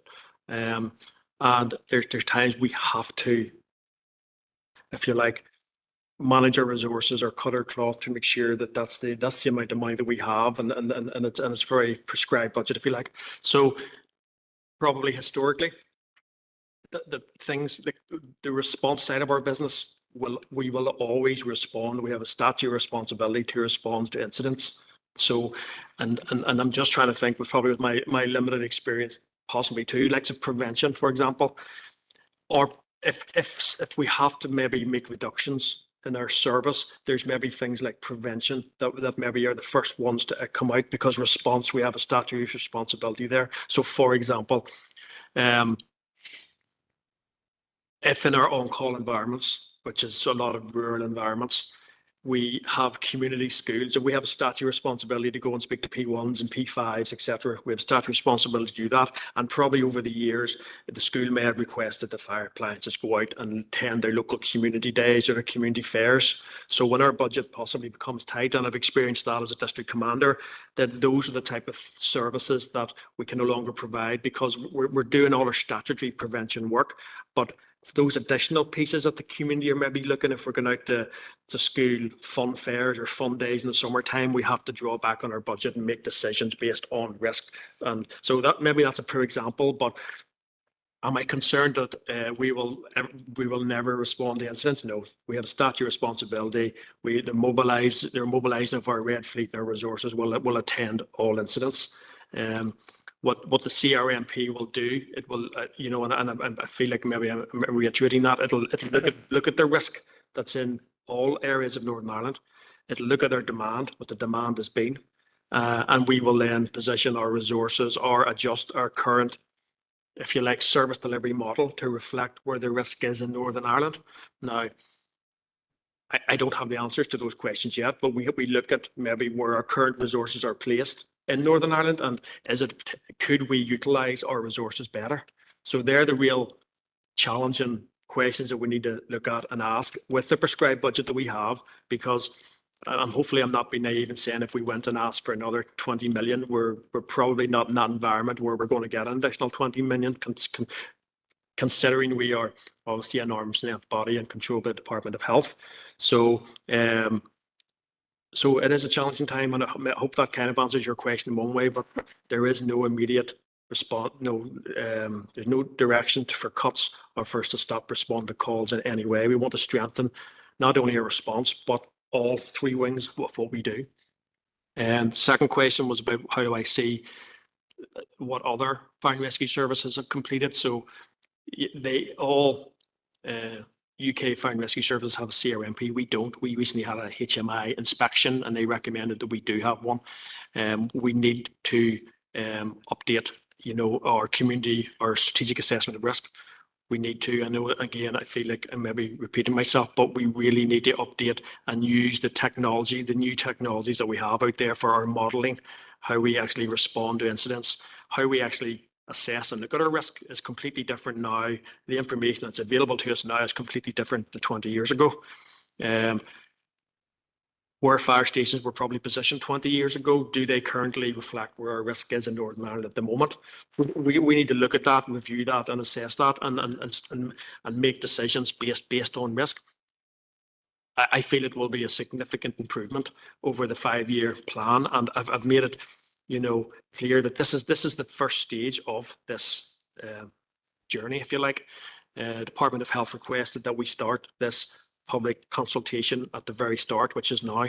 And again, those pressing things that as we make changes, make recommendations, we will then take them forward to these types of forums, and we will then openly discuss them and explain the recommendation proposal that we're making. But it will have I feel, a real strong impact on community risk, particularly in communities maybe were identified as high risk. And perhaps because then it is not financially viable to put a full-time fire station in these small community risks that have been identified as high risk, that we then ensure that those communities get the full blast of our prevention and protection strategies to make sure that they are kept as safe as possible. So it will greatly benefit them. Thanks, Declan. I've got one more indicated speaker, Alderman Cook online.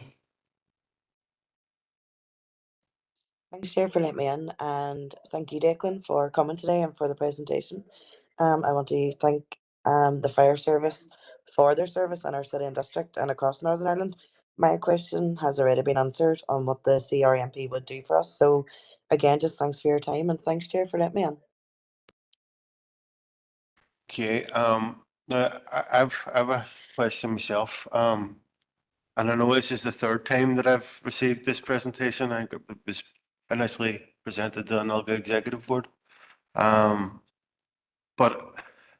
and it is important. The fire service is a service that a lot of people take for granted that it's there. But if in a case of an emergency, when you need it, we need that assurance that it will be there. And this is one of the ways that we've got an opportunity to use our voice.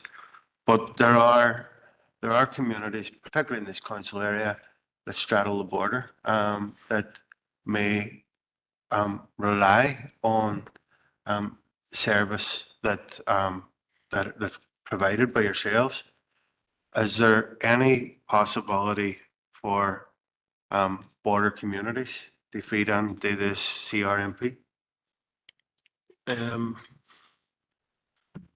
Very good question. No, I believe that, yeah, it's a Northern Ireland public consultation.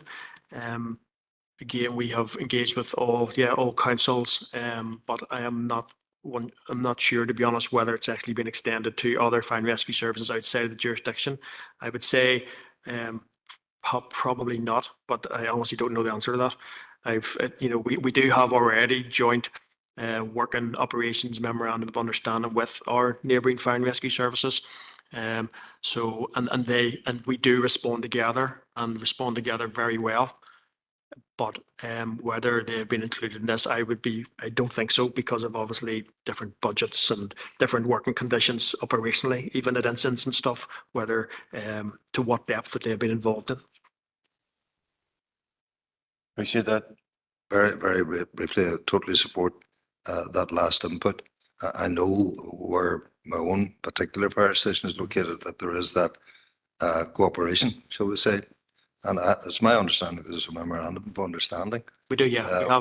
Between the services. So it's only right and proper that those who use the service, wherever they are based, would have an input to the review. And sorry, I should just thinking that there is for all public consultations that we run out, there is like a key stakeholder group that our headquarters would write out to. So I would imagine that they are all part of that CRMP consultation list. But I can check that for you and get back to you.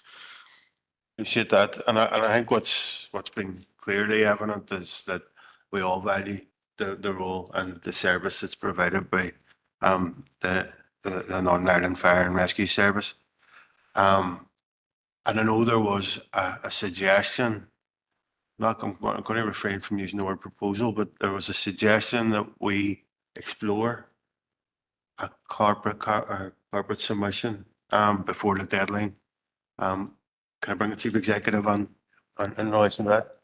Yeah, through you, Chair. Obviously the deadline's quite tight. I think it's Thursday. Correct. Yeah. But we're content, members, if you wish a corporate submission to go in, that we will pull something together tomorrow based on some of the key points that have been made this afternoon, trying to incorporate those into that response. Obviously, we'd have to then, bring that back and advise members that was what we submitted, and we don't have time to get authority between now and then. But if you're content, we will try and reflect some of the comments today and get that submitted tomorrow. Chair, I would so propose. It's not a proposal because a proposal needs ratified. And in the same vein, I'm going to make another suggestion. Can we circulate, and I know the time frame's very tight, but can we, alongside that exercise, can we circulate the CRMP and highlight it to our community planning partners? Just to encourage others to feed in and part of that. Yep. So all what's left for me to do is just thank Declan and thank members for attending today.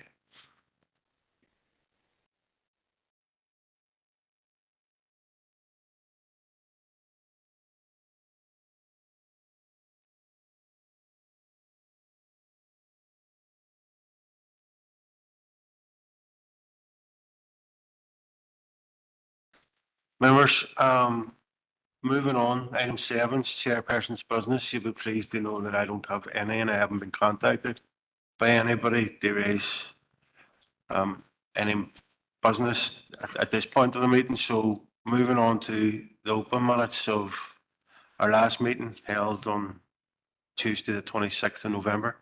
Seems an awful long time ago. Is there any matters arising? Alderman Hussey. Thank you, Chair. Two matters, 222 on page 24, 25. The NAC issue.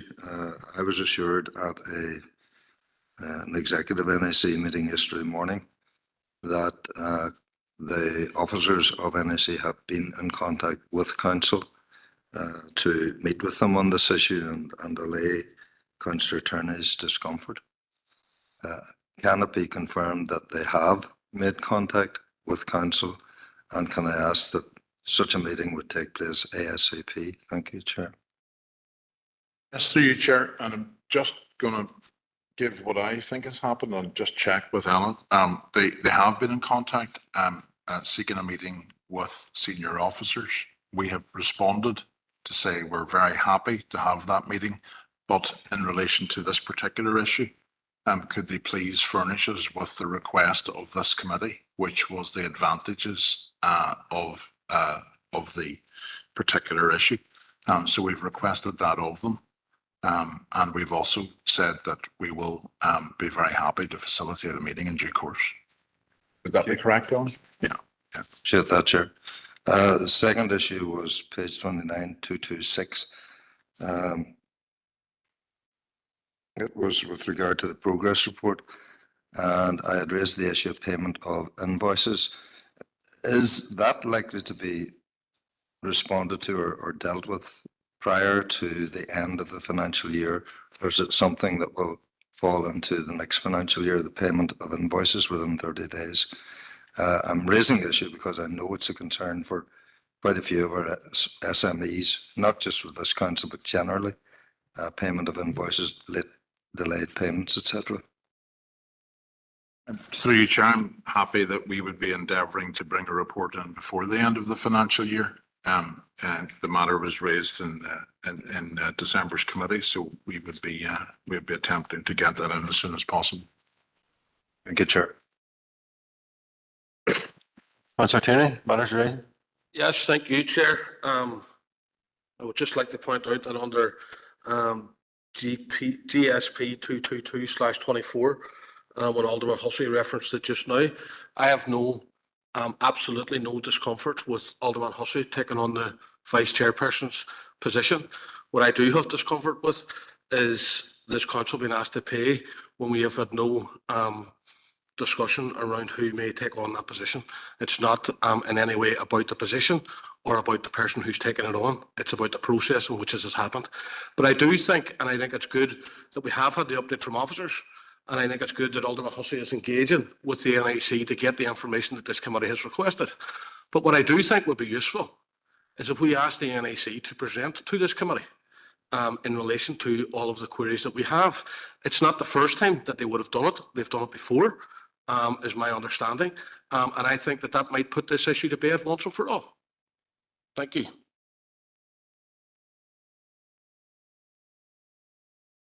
Okay. I suppose we can ask officers to explore that as part of that meeting that's been mentioned. So officers can take that up, and if need be, unless there's a firm proposal at this meeting that we write and specifically request that. But we can ask officers, trust officers, to raise that and explore that opportunity or possibility, and feeling that a report will be brought back to the committee in relation to the outcome of the meeting with officers. Any further matters you're raising? None online. So moving on to item 9, the Equality and Disability Action Plan. Over to yourself, Ellen. Yeah, through you, Chair.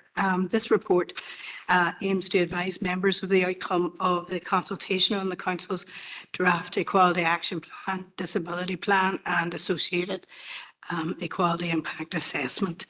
As outlined in the report, we have various legal commitments in terms of our duties, and as also highlighted in the report, the consultation was open from the 17th of June to the 9th of September. I would highlight it at 3.3, the consultation was widely promoted, and at 3.5, there was a range of channels offered for engagement. The details of the consultation are provided in Appendix 1, but I would note that whilst there was significant interest in looking at the documentation, there was a low level of responses. That having been said, we've updated the Equality Action Plan and Disability Plan where relevant, based on any feedback and any of new developments which arose post the consultation.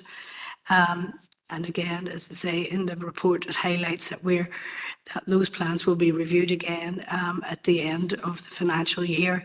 The equality scheme will be reviewed this year as well.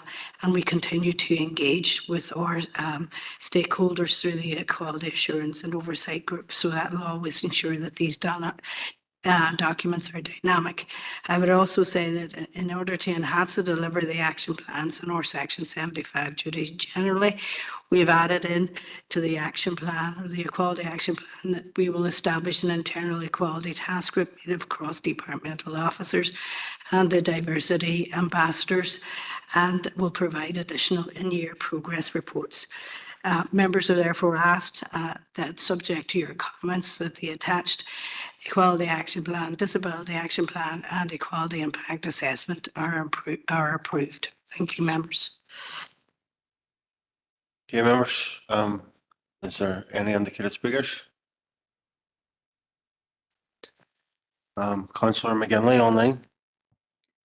Good Chair, and thank you, Ellen. Happy enough to propose the recommendation in the report. I think that the consultation, and whilst there may have been a low level response, the ongoing consultation with key stakeholders around how we deliver this is what's key to making sure that our city and district is, conscious of our equality and disability actions. So thanks, Ellen, and as I say, happy to propose. Thanks, Emma. Councillor Farrell. Yeah, thanks, Chair, and thanks, Ellen, for the report. Similar to Councillor McGinley, I would just like to second this proposal on behalf of the SDLP. It's important that we are fulfilling our duties in terms of equality legislation, disability rights legislation, and these documents just do that. So thank you very much. Okay, thank you. So the recommendation's been proposed. Councillor McGinley, seconded by Councillor Farrell. I don't hear any dissenting voices, so can I take that as unanimous? Yep.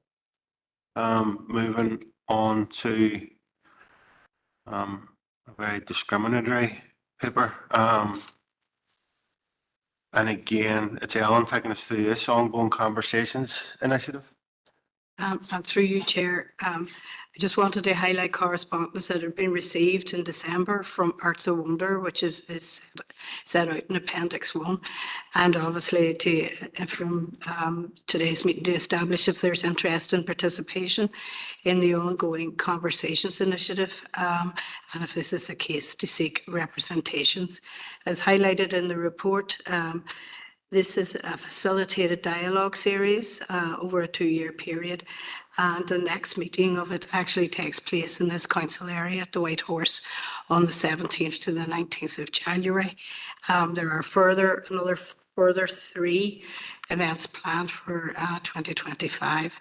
The report highlights the aims, the Appendix 2 highlights the terms of reference, and really the cited objectives are to build connections and relationships between politicians, north, south, east and west, and to share consensus and or constructive findings, possibilities. In terms of the costs, meals and accommodations will be paid through the initiative, but travel expenses will be met by the council if attendance is approved.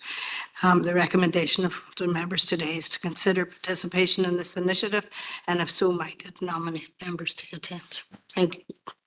Thanks, Ellen. Councillor Duffy. I hope I'm not too old to comment. No, it actually looks like a really good initiative and something that would be really worthwhile in taking part in. I think that as a party, we will discuss it.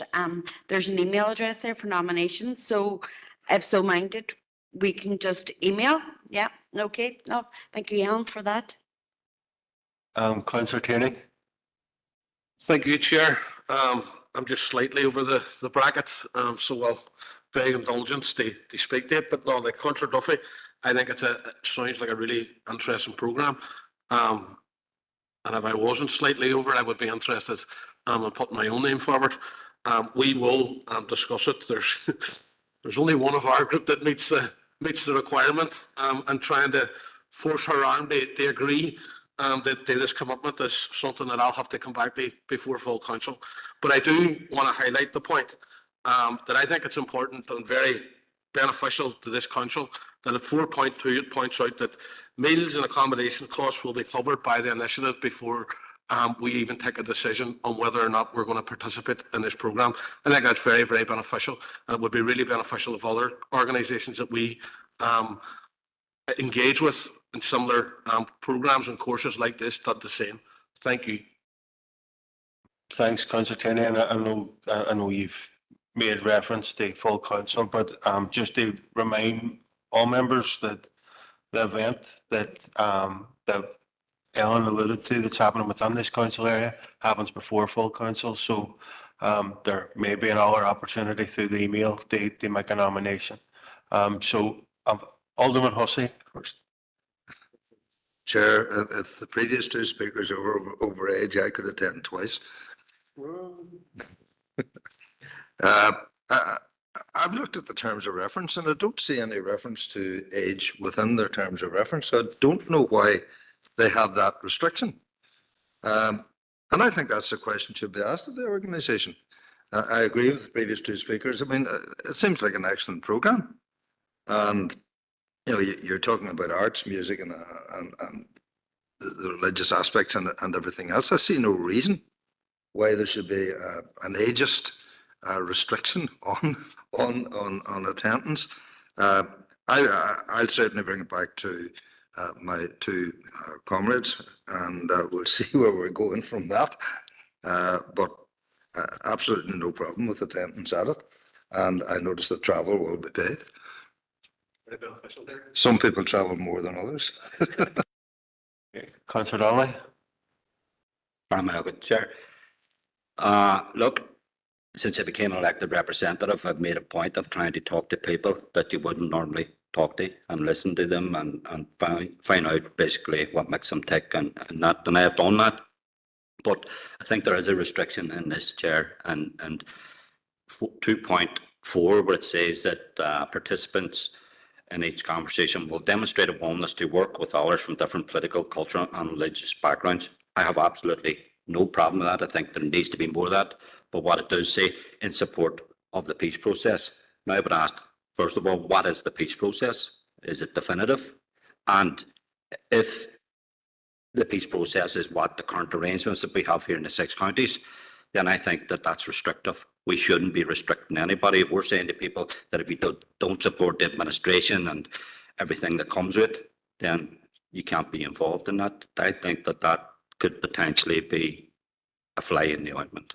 And I think that I just want to put that on record, that, you know, it's prohibiting people that if you don't think that this is, you know, a good arrangement, then you can't have that conversation. So I just want to put that on record, Chair. Thank you. Okay, point noted. Councillor Tierney? Chair, thank you. And all jokes aside around the age bracket, but can we follow up with the organisation? Because it's excluding, I would say, at least 75% of the elected members of this council, if not more. And there are some who would be interested in being involved in this programme if that restriction wasn't there. So can we follow up with them to see how tight that is? And then take it from there, if that's all right. I just appreciate that. We've got an assurance from Ellen that that will be done, but we're unlikely to get a response back before the event that's happening within this council area. Just to remind people of that. Councillor McDade?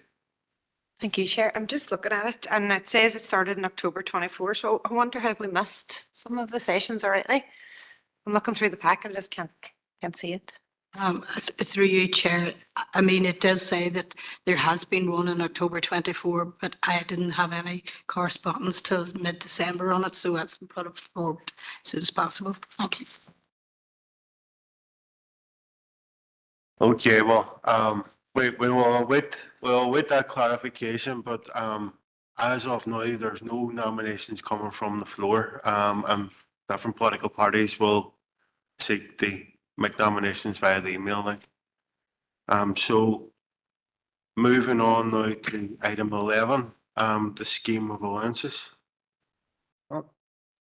Through you, Chair, I mean, this report advises members of the Consolidated Councillor Allowance Circular LG 1524 issued by the Department of Communities on the 9th of December 24. And obviously, I'm very aware that this council has previously written to the Department of Communities on this particular issue, but the scheme has now been issued again. So the report in the background sets out this council's approach over the years to the scheme of allowances, and indeed what I called this new circular supersedes all the previous ones and reflects a proposed increase in maximum rates of basic and special responsibility allowances from April 1st, 24. In the key issues section there, as I say, there is a draft scheme of allowances based on this circular presented for members' consideration, but there's no changes in terms of subsistence allowances, which remain unchanged from 2015, and the travel allowances from 2017.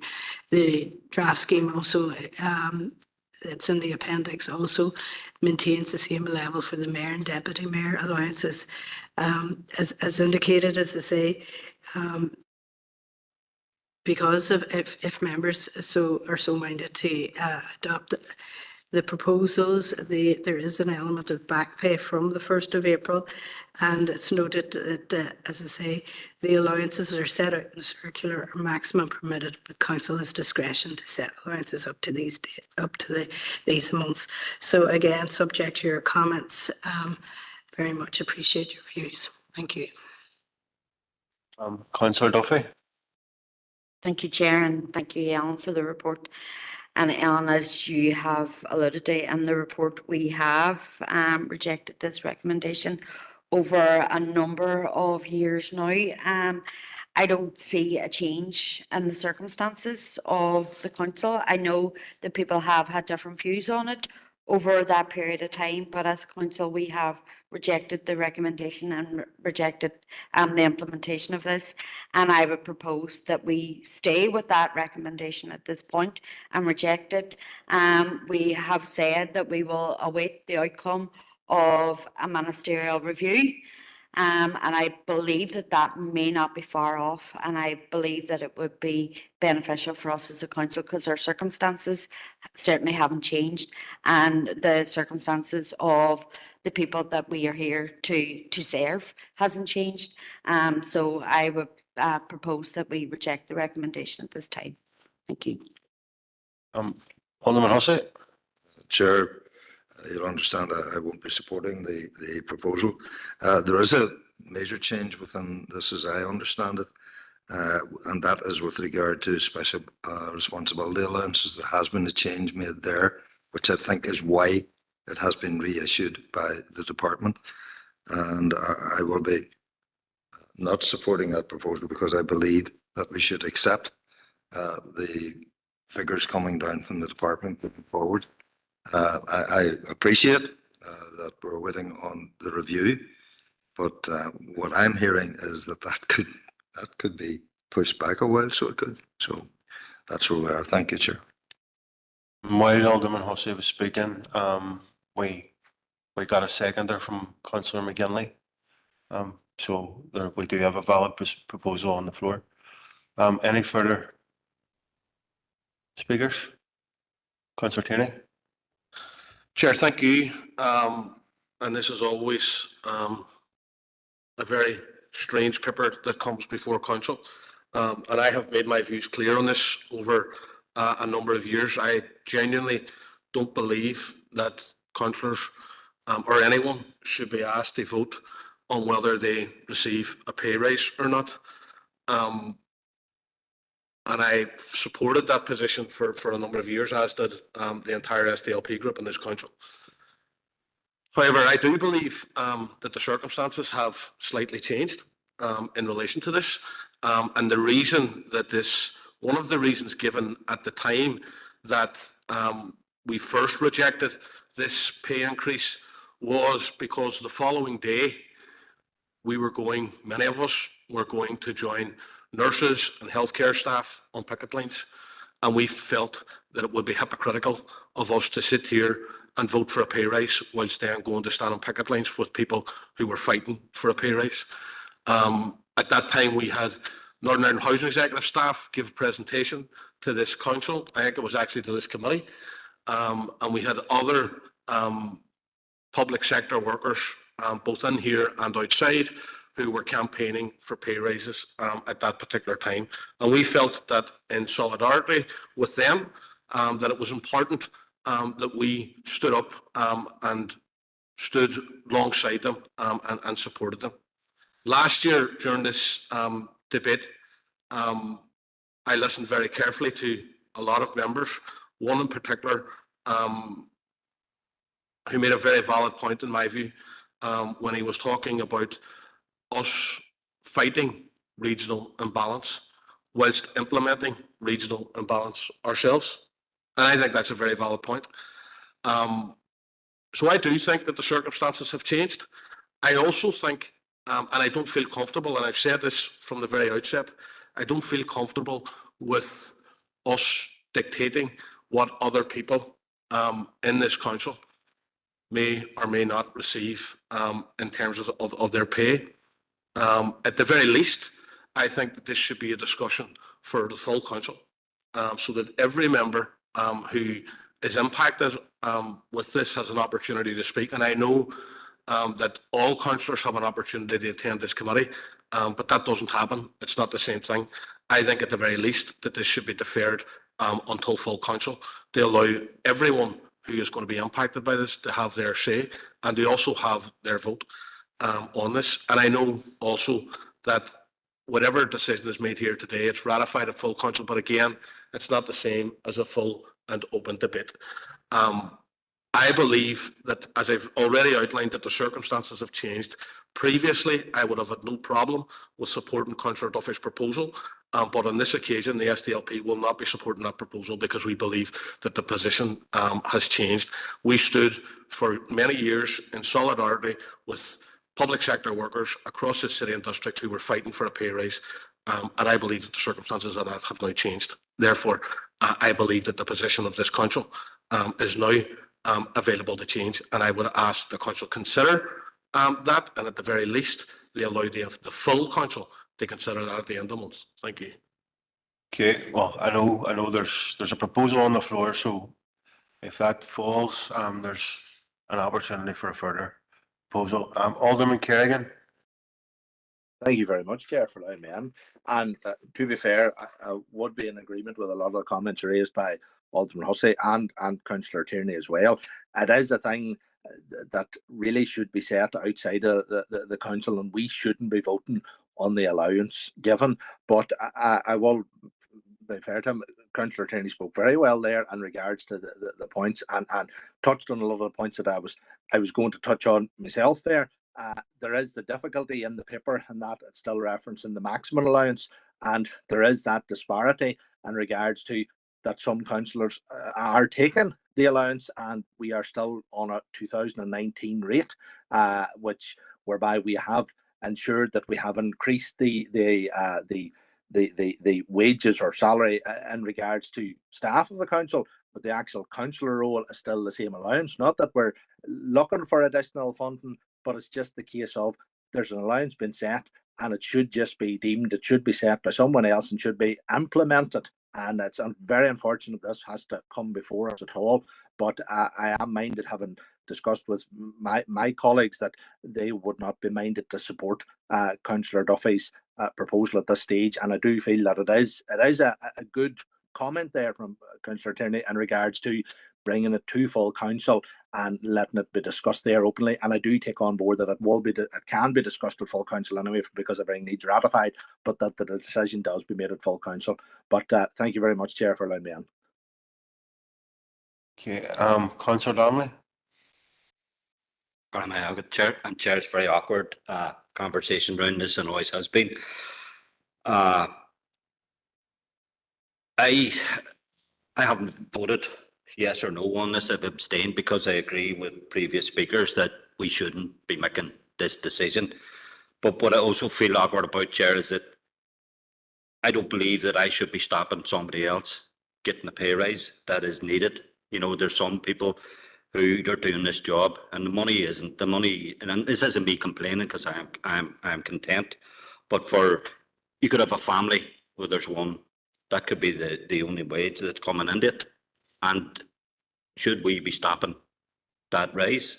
You know, yes, we're on the picket lines, we're campaigning for people's wages, but councillors deserve a proper wage too.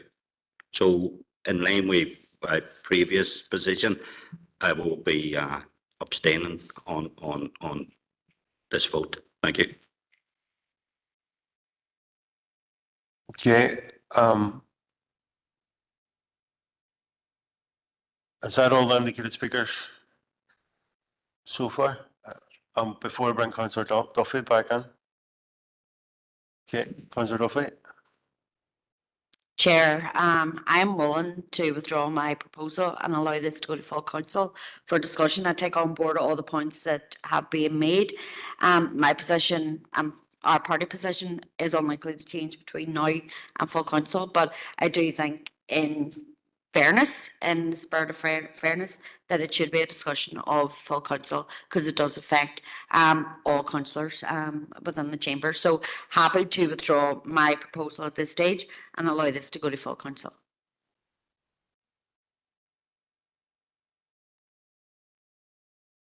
Okay, well, our proposal's withdrawn and I will need a formal proposal to defer this decision. I'm assuming I'm going to invite yourself, Councillor Tierney. Chair, I propose that we defer this to full council to give everybody who is impacted by this decision an opportunity to feed into the debate. Okay. Wait a second. Okay, and assuming that's unanimous.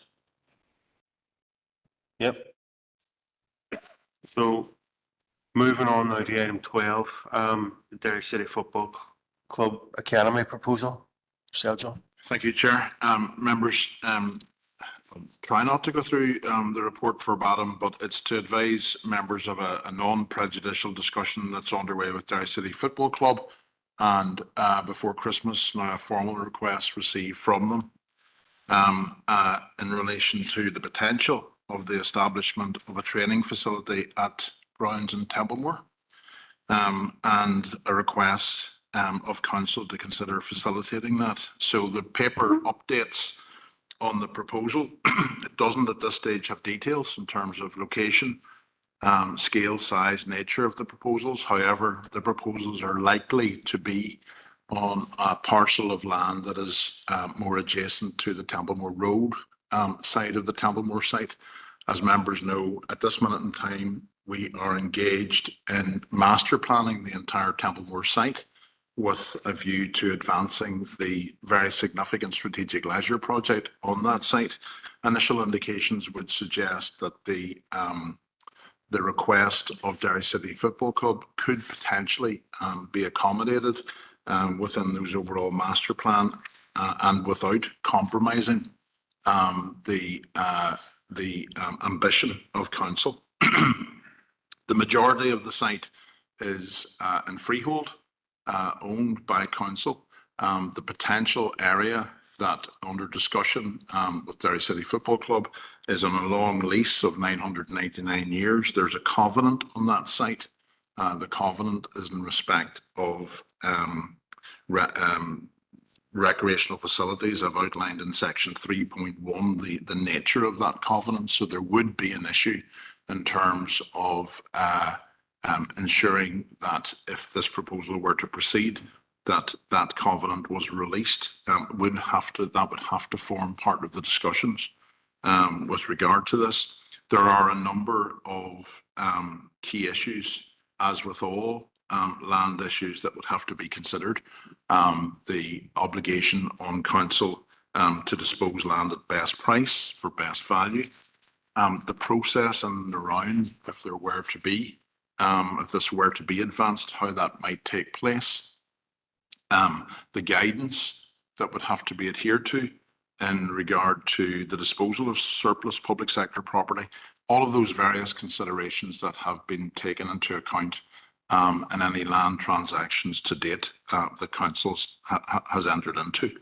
In order for us to assess the way forward and to assess the most appropriate process, I did feel it was important to bring this information to you today and to seek members' authority for officers to continue to engage on a non-prejudicial basis with Derry City Football Club in respect of their proposals, to tease out and to work through the various issues that would then lead to us bringing back a subsequent paper with the detail. What is proposed, what exactly it looks like, potentially where in the site, how that might be accommodated, how it sits with the broader master planning of the site, and if members so wish then to take it forward, what the potential process might be, and the steps that would be required to advance that particular process.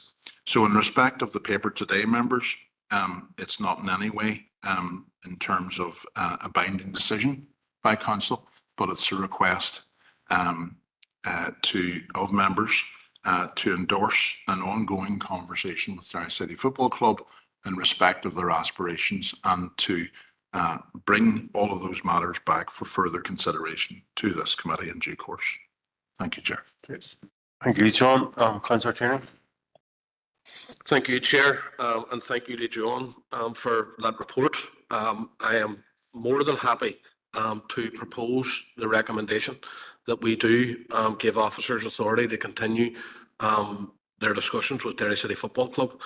I think everyone knows the plans and the aspirations for Templemore. I think this possibly enhances that without shadow of a doubt. As someone who represents that area, I think it's a very, very exciting opportunity for our community. But I think it's a very exciting opportunity for Derry City Football Club as well. Derry City Football Club are a huge club across Ireland. There's no doubt about that. but they're growing in terms of their fan base here locally. The academy is thriving. And having the facilities available to them to nurture the talent that is about the Northwest is vital. And having that at Templemore, and for me, having that in Ballyarneth is a major, major factor. So we're happy that that council continue with their engagements with Derry City Football Club. I think, you know, whilst I would argue that they're at an advanced stage, they're also at an early stage in terms of this development and how we see it over the line. As John has outlined, there's lots of things of detail to go through, legal aspects and design, development and all of that. But I think that the fact that Derry City Football Club are looking now and have identified a potential area where they can develop with council assistance, I think that's only something that we should be endorsing wholeheartedly. On behalf of the SDLP, as I say, I'm delighted they propose the recommendation, and I look forward to further papers coming back on this, because this we all know we need football pitches. We know how valued they are across this district, and whilst this may be a development for Derry City Football Club, it will free up spaces in other pitches across this district, which we had a deputation on last month from Science Wolves, who actually said that freeing up space at the Brandywell would help them as well. So this will help football clubs, not just in Derry, but right across the city and district. And I think that's definitely something that we should be involved in, should be supporting Derry City as much as we can to see how we can make this happen and how we can get over the line. But I certainly look forward to seeing further reports coming back on the progress and the development of this. Thank you. Councillor Duffy. Thank you, Chair, and John, thank you for the report. I agree. I think this is a really exciting request and really exciting conversations that are taking place with Derry City Football Club. I think, you know, Templemore is a key strategic project for us, but I think that this also complements that. It complements it in terms of our ambitions around sport and excellence throughout the city and district. I think for the local area of Ballyarneth, it also sits very clearly within our own ambitions for the area. I find this plan or the request at this stage very exciting, and I think that we should be doing everything that we can to support Derry City. We have seen the impact that the club's success has had on us as a city and how it energises us and motivates the city. I think we have a huge amount of talent, and what we can do to enhance that talent by working along with Derry City Football Club at this point, we should be doing everything that we can. I do believe that Templemore is moving forward. And I just believe that this will be a huge compliment to whatever we do as council on the site and for the local area. And as Councillor Tierney has pointed out as well, around our overall pitch strategy, and we talk about that all the time in our Health and Communities Committee around some of the struggles we have there. And I do believe that this will allow some freeing up there too. I would ask just around the covenant, and could this also be done as a single tender action or something like that? Because I do think that it does complement what we have planned for Templemore Complex and the area. So is there something that we can do around that? That's probably my only question at this point, rather than putting it out to market forces. Or is that too early to ask those questions? It's sorry, through you, Chair. It's not too early to ask the question. It's certainly too early to give an answer. That's part of the consideration, Councillor Duffy. Just as outlined there in terms of 3.6, there are circumstances where council can engage directly with one party. We have done so in terms of the disposal of the what's known as the filling station site to Ulster University for its School of Medicine. There have to be extenuating circumstances. It has to be aligned with our strategic objectives. And it most certainly has to be something that is more broadly aligned with the aspirations of the city and district and our corporate objectives. So we'll certainly be looking into that, but it's maybe a little too early to give it a definitive response on that. And part of the engagement with the football club will be to understand expressly and explicitly their requirements, and then to ascertain whether they align with the corporate objectives of council. Alderman Hussey. Apologies, Chair, I mixed up the names earlier on there. No, sincere congratulations to Derry City Football Club on bringing forward the proposal, and I totally endorse that we would work with the club and helping them achieve the facilities that would be necessary for the further development of their academy. Any progressive club has to have a successful academy working in the background, and it won't just be a benefit to Derry City Football Club. The products of that academy will find themselves not just going to Derry City, but dispersing to many clubs throughout our area, and therefore the benefit of that facility will be spread, and that is to be welcomed. Not to mention those of higher quality who will find themselves perhaps moving across the water or to Europe to play their football, etc. But sincere congratulations to Derry City Football Club, and I look forward to the proposal that will come eventually before this council. Thank you, Chair. Councillor Hargan. Thank you, Chair. I should declare an interest, first of all, as a Derry City Football Club season ticket holder. And I think that this is a good discussion. Certainly welcome it. I think we should do everything we can as a council to progress the Derry City Football Academy for a range of reasons that have been mentioned by other representatives here. But we do want to help Derry City meet their ambition, and an academy is very much part of that. And the Templemore is a great location. So I welcome the further engagement that's proposed and hearing a bit more about the detail. There's a few things just out of the discussion. I mean, I'm a wee bit surprised to hear we don't have a master plan for Templemore, given how much we do. Okay. Because it sounded like we didn't. But if we do have a master plan, I think adjusting it is okay, given this proposal. I think that the issue of the lack of playing pitches across the district is obviously a huge one, and I think we want to do everything we can to make sure that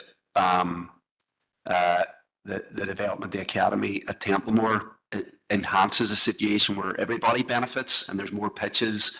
And so there was a discussion when we were talking about the city baths where we got it wrong, in my opinion, where we were told that there was lots of capacity. It wouldn't matter if we lost the city baths, and it did matter because we didn't have enough capacity. So I'm all for progressing this proposal. I think it's very, very exciting, but we have to make sure that as Derry City benefits from it, we also make sure that our aspirations for more capacity for playing pitches and fields, that gets properly developed out as well. But very much support the recommendation. Well, and just for absolute clarity, that the paper suggested the discussions so far don't impact our master plan, but the master plan is very much in place and been worked on. But do you want to clarify on that, John? Yeah, thank you, Chair, for the opportunity. Yeah, and just to be very clear, in case there's any misunderstanding, as members are aware, the development of proposals for Templemore were paused for some time during the financial pressures that council was suffering, and through the funding strategy that has been developed over the last number of years has now this year moved on to looking again at the proposals, the master plan for the site, and aligned with the rates estimates process this year. Hopefully that will progress now into more detailed design. The request from Derry City Football Club comes at a good time because nothing is yet fixed in terms of what may go on the site and how the site is organised. Sometimes these requests come in at a point in the design where they're very, very difficult to accommodate. So the discussions so far have been quite fluid. Council is aware of the types of facilities it needs to develop on the site. Their master planning piece of work has been working in parallel with the potential facilities that Derry City Football Club might require. So we're very close to being able to say that possibly both interests might be able to be accommodated on the site. We're not quite there yet. And that's why we're seeking the authority to work more closely with Derry City Football Club to understand that. But I think in terms of timing, it's perfect timing, because both sets of proposals are being worked up in parallel as opposed to one coming along later. And part of the paper that will come back to council in due course is how all of this might work together. The master plan for the Templemore site and the proposals for the club. Thank you, John. Councillor Donnelly. Good Chair. Now, just to put on record my support for the proposal. Anything that would enhances Derry City Football Club, which has provided this city and district with a sense of pride throughout decades. And I think what's also important is the, for young people, we know the importance of sport for young people, particularly for their health, both mental and physical. So anything that would enhance that and give young people an opportunity would, in my opinion, be very welcome. To just put on support for the proposal. Okay, and I think there was, we've got a proposal from Councillor Tierney, seconded by Councillor Duffy. I'm not hearing any dissenting voices, so I'm going to take that as unanimous. So that is passed, and council officers now have a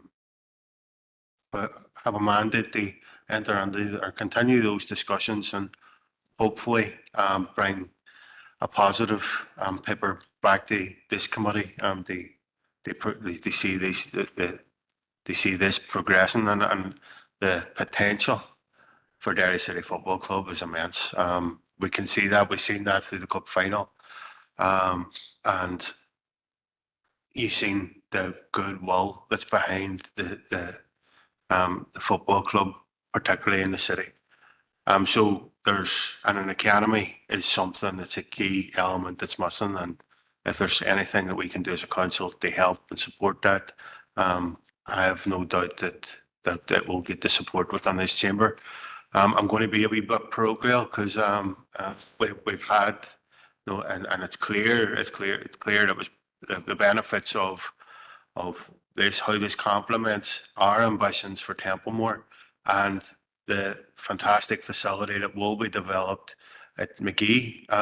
You can see how all those developments will complement each other, and it will be a game changer for sport and recreation within this council area. And a programme note that I just want to say, it will be a loss to the Waterside, because over particularly the last year, Waterside Shared Village have benefited significantly by hosting Derry City, and there was a lot of life, energy that came through the Shared Village and over the past year, and that'll be a sad loss, but it can't hold the club back.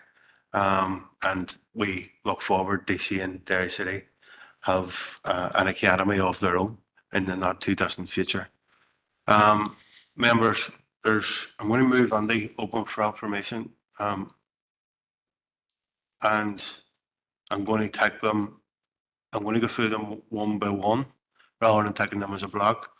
So item number 13, the Northwest Partnership update. Councillor Duffy. Thank you, Chair. And if you bear with me, I have 3 issues I want to raise, if that's okay. The first one that I just want to note is the National Planning Framework and the concerns that were raised at the Northwest Regional Development Group regarding the response to it.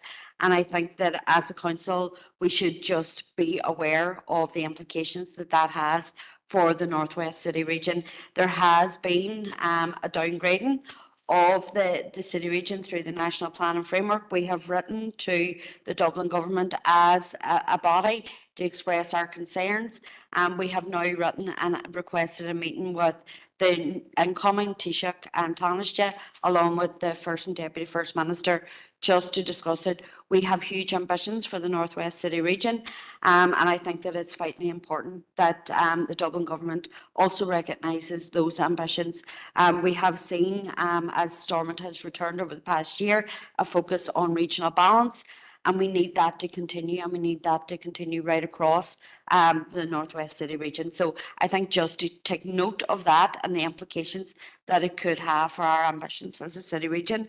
The second item that I wanted to raise was in relation to the Boom Hall Trust.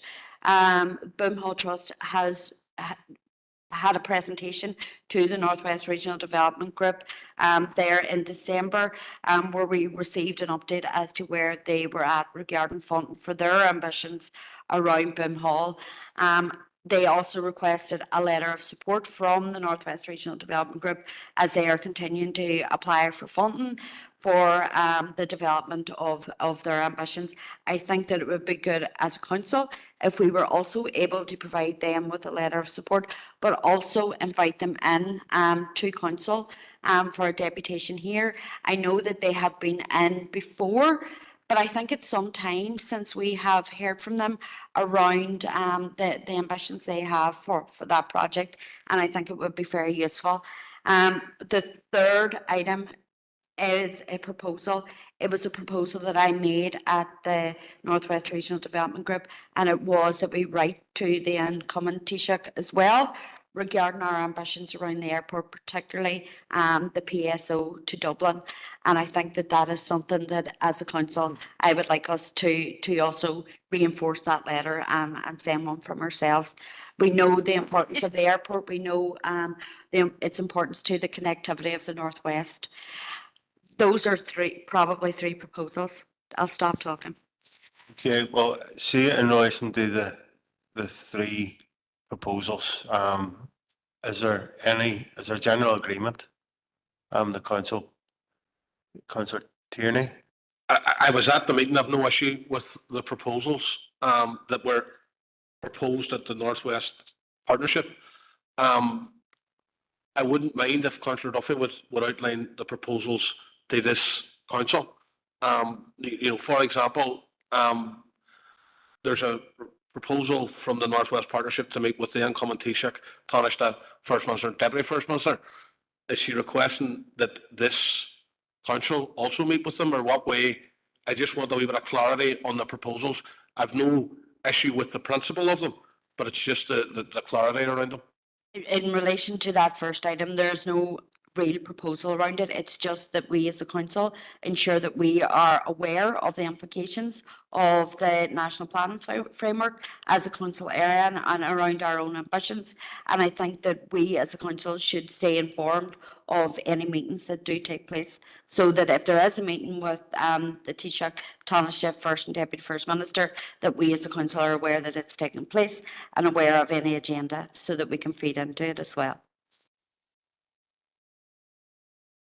Yeah, so in relation to the further to Boom Hall, inviting Boom Hall and the deputation of committee and writing in relation to the Dublin PSO, is there a general consensus in relation to those two proposals? Councillor Farrell, did you want to come on?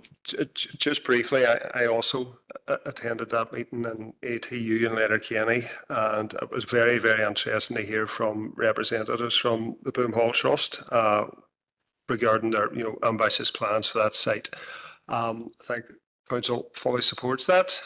There are a number of potential funding avenues. Some that were mentioned were Shared Island Unit, possibly money under New Decade New Approach, which would involve an approach to the Northern Ireland Executive and the British Government.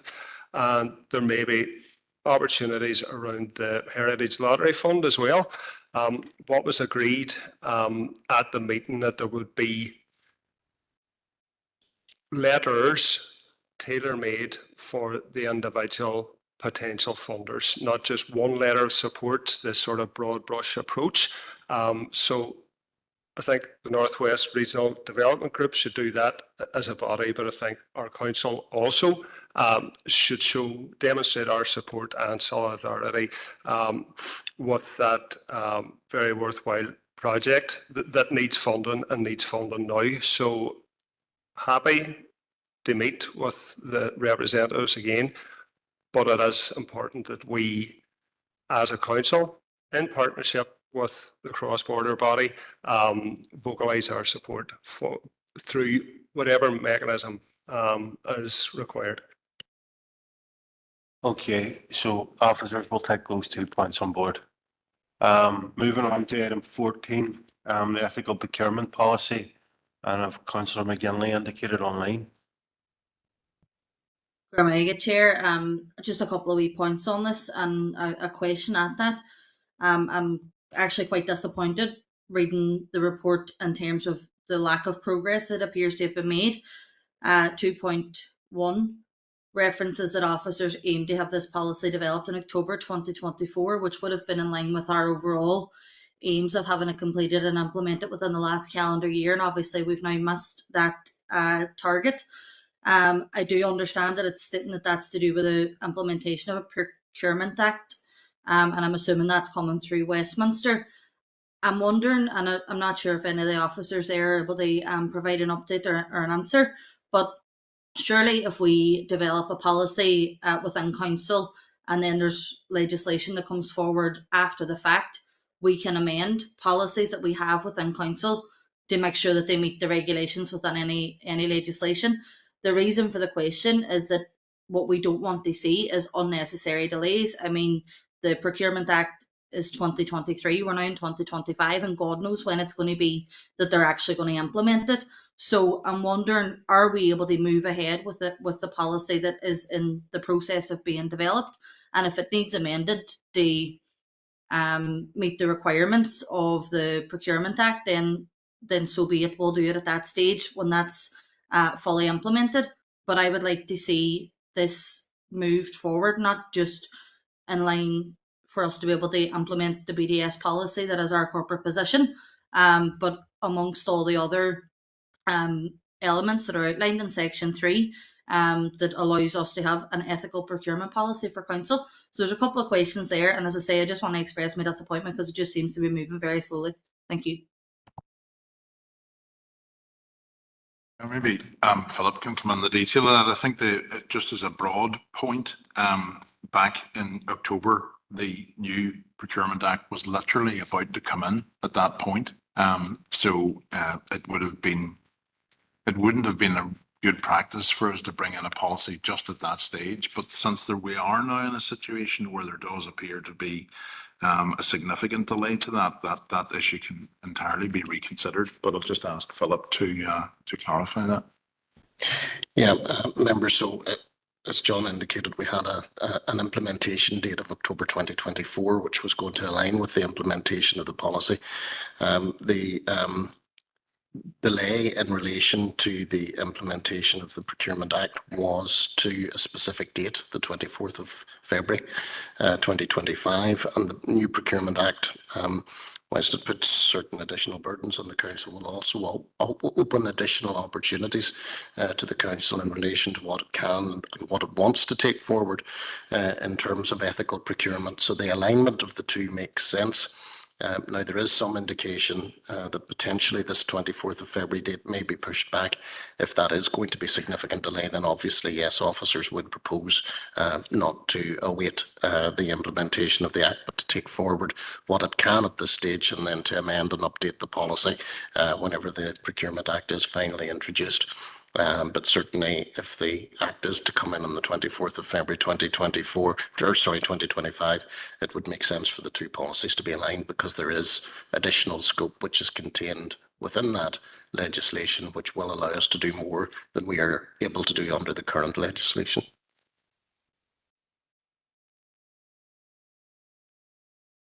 Thank you, Philip. And Emma, is there any further comments on item 14?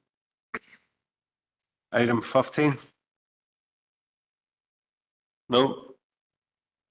Item 16? Item 17? 18? 19? 19? Alderman Hussey? That's the housing executive. It's just, I'm looking at a report of the meeting on the 12th of September.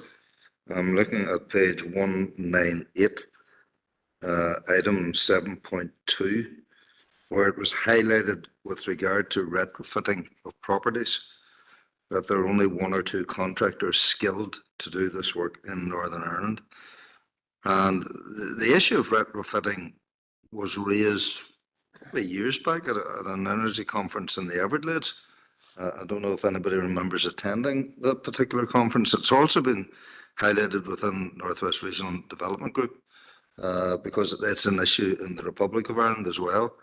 And one of the issues was with regard to third level training.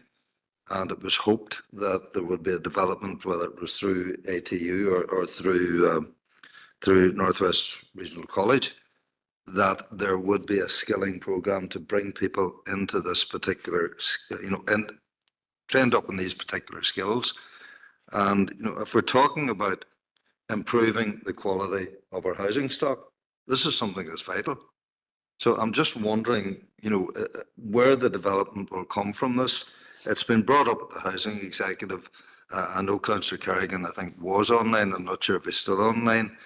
Have they any intentions to actually improve and develop skills within this? They're admitting there's a shortfall. There's a need for skilled folk in the retrofitting of properties. Is the housing executive proposing to do anything here? And is it perhaps something that we should bring again to the Northwest Regional Development Group and indeed to third level education in our area? Thank you, Chair. Councillor Duffy on this?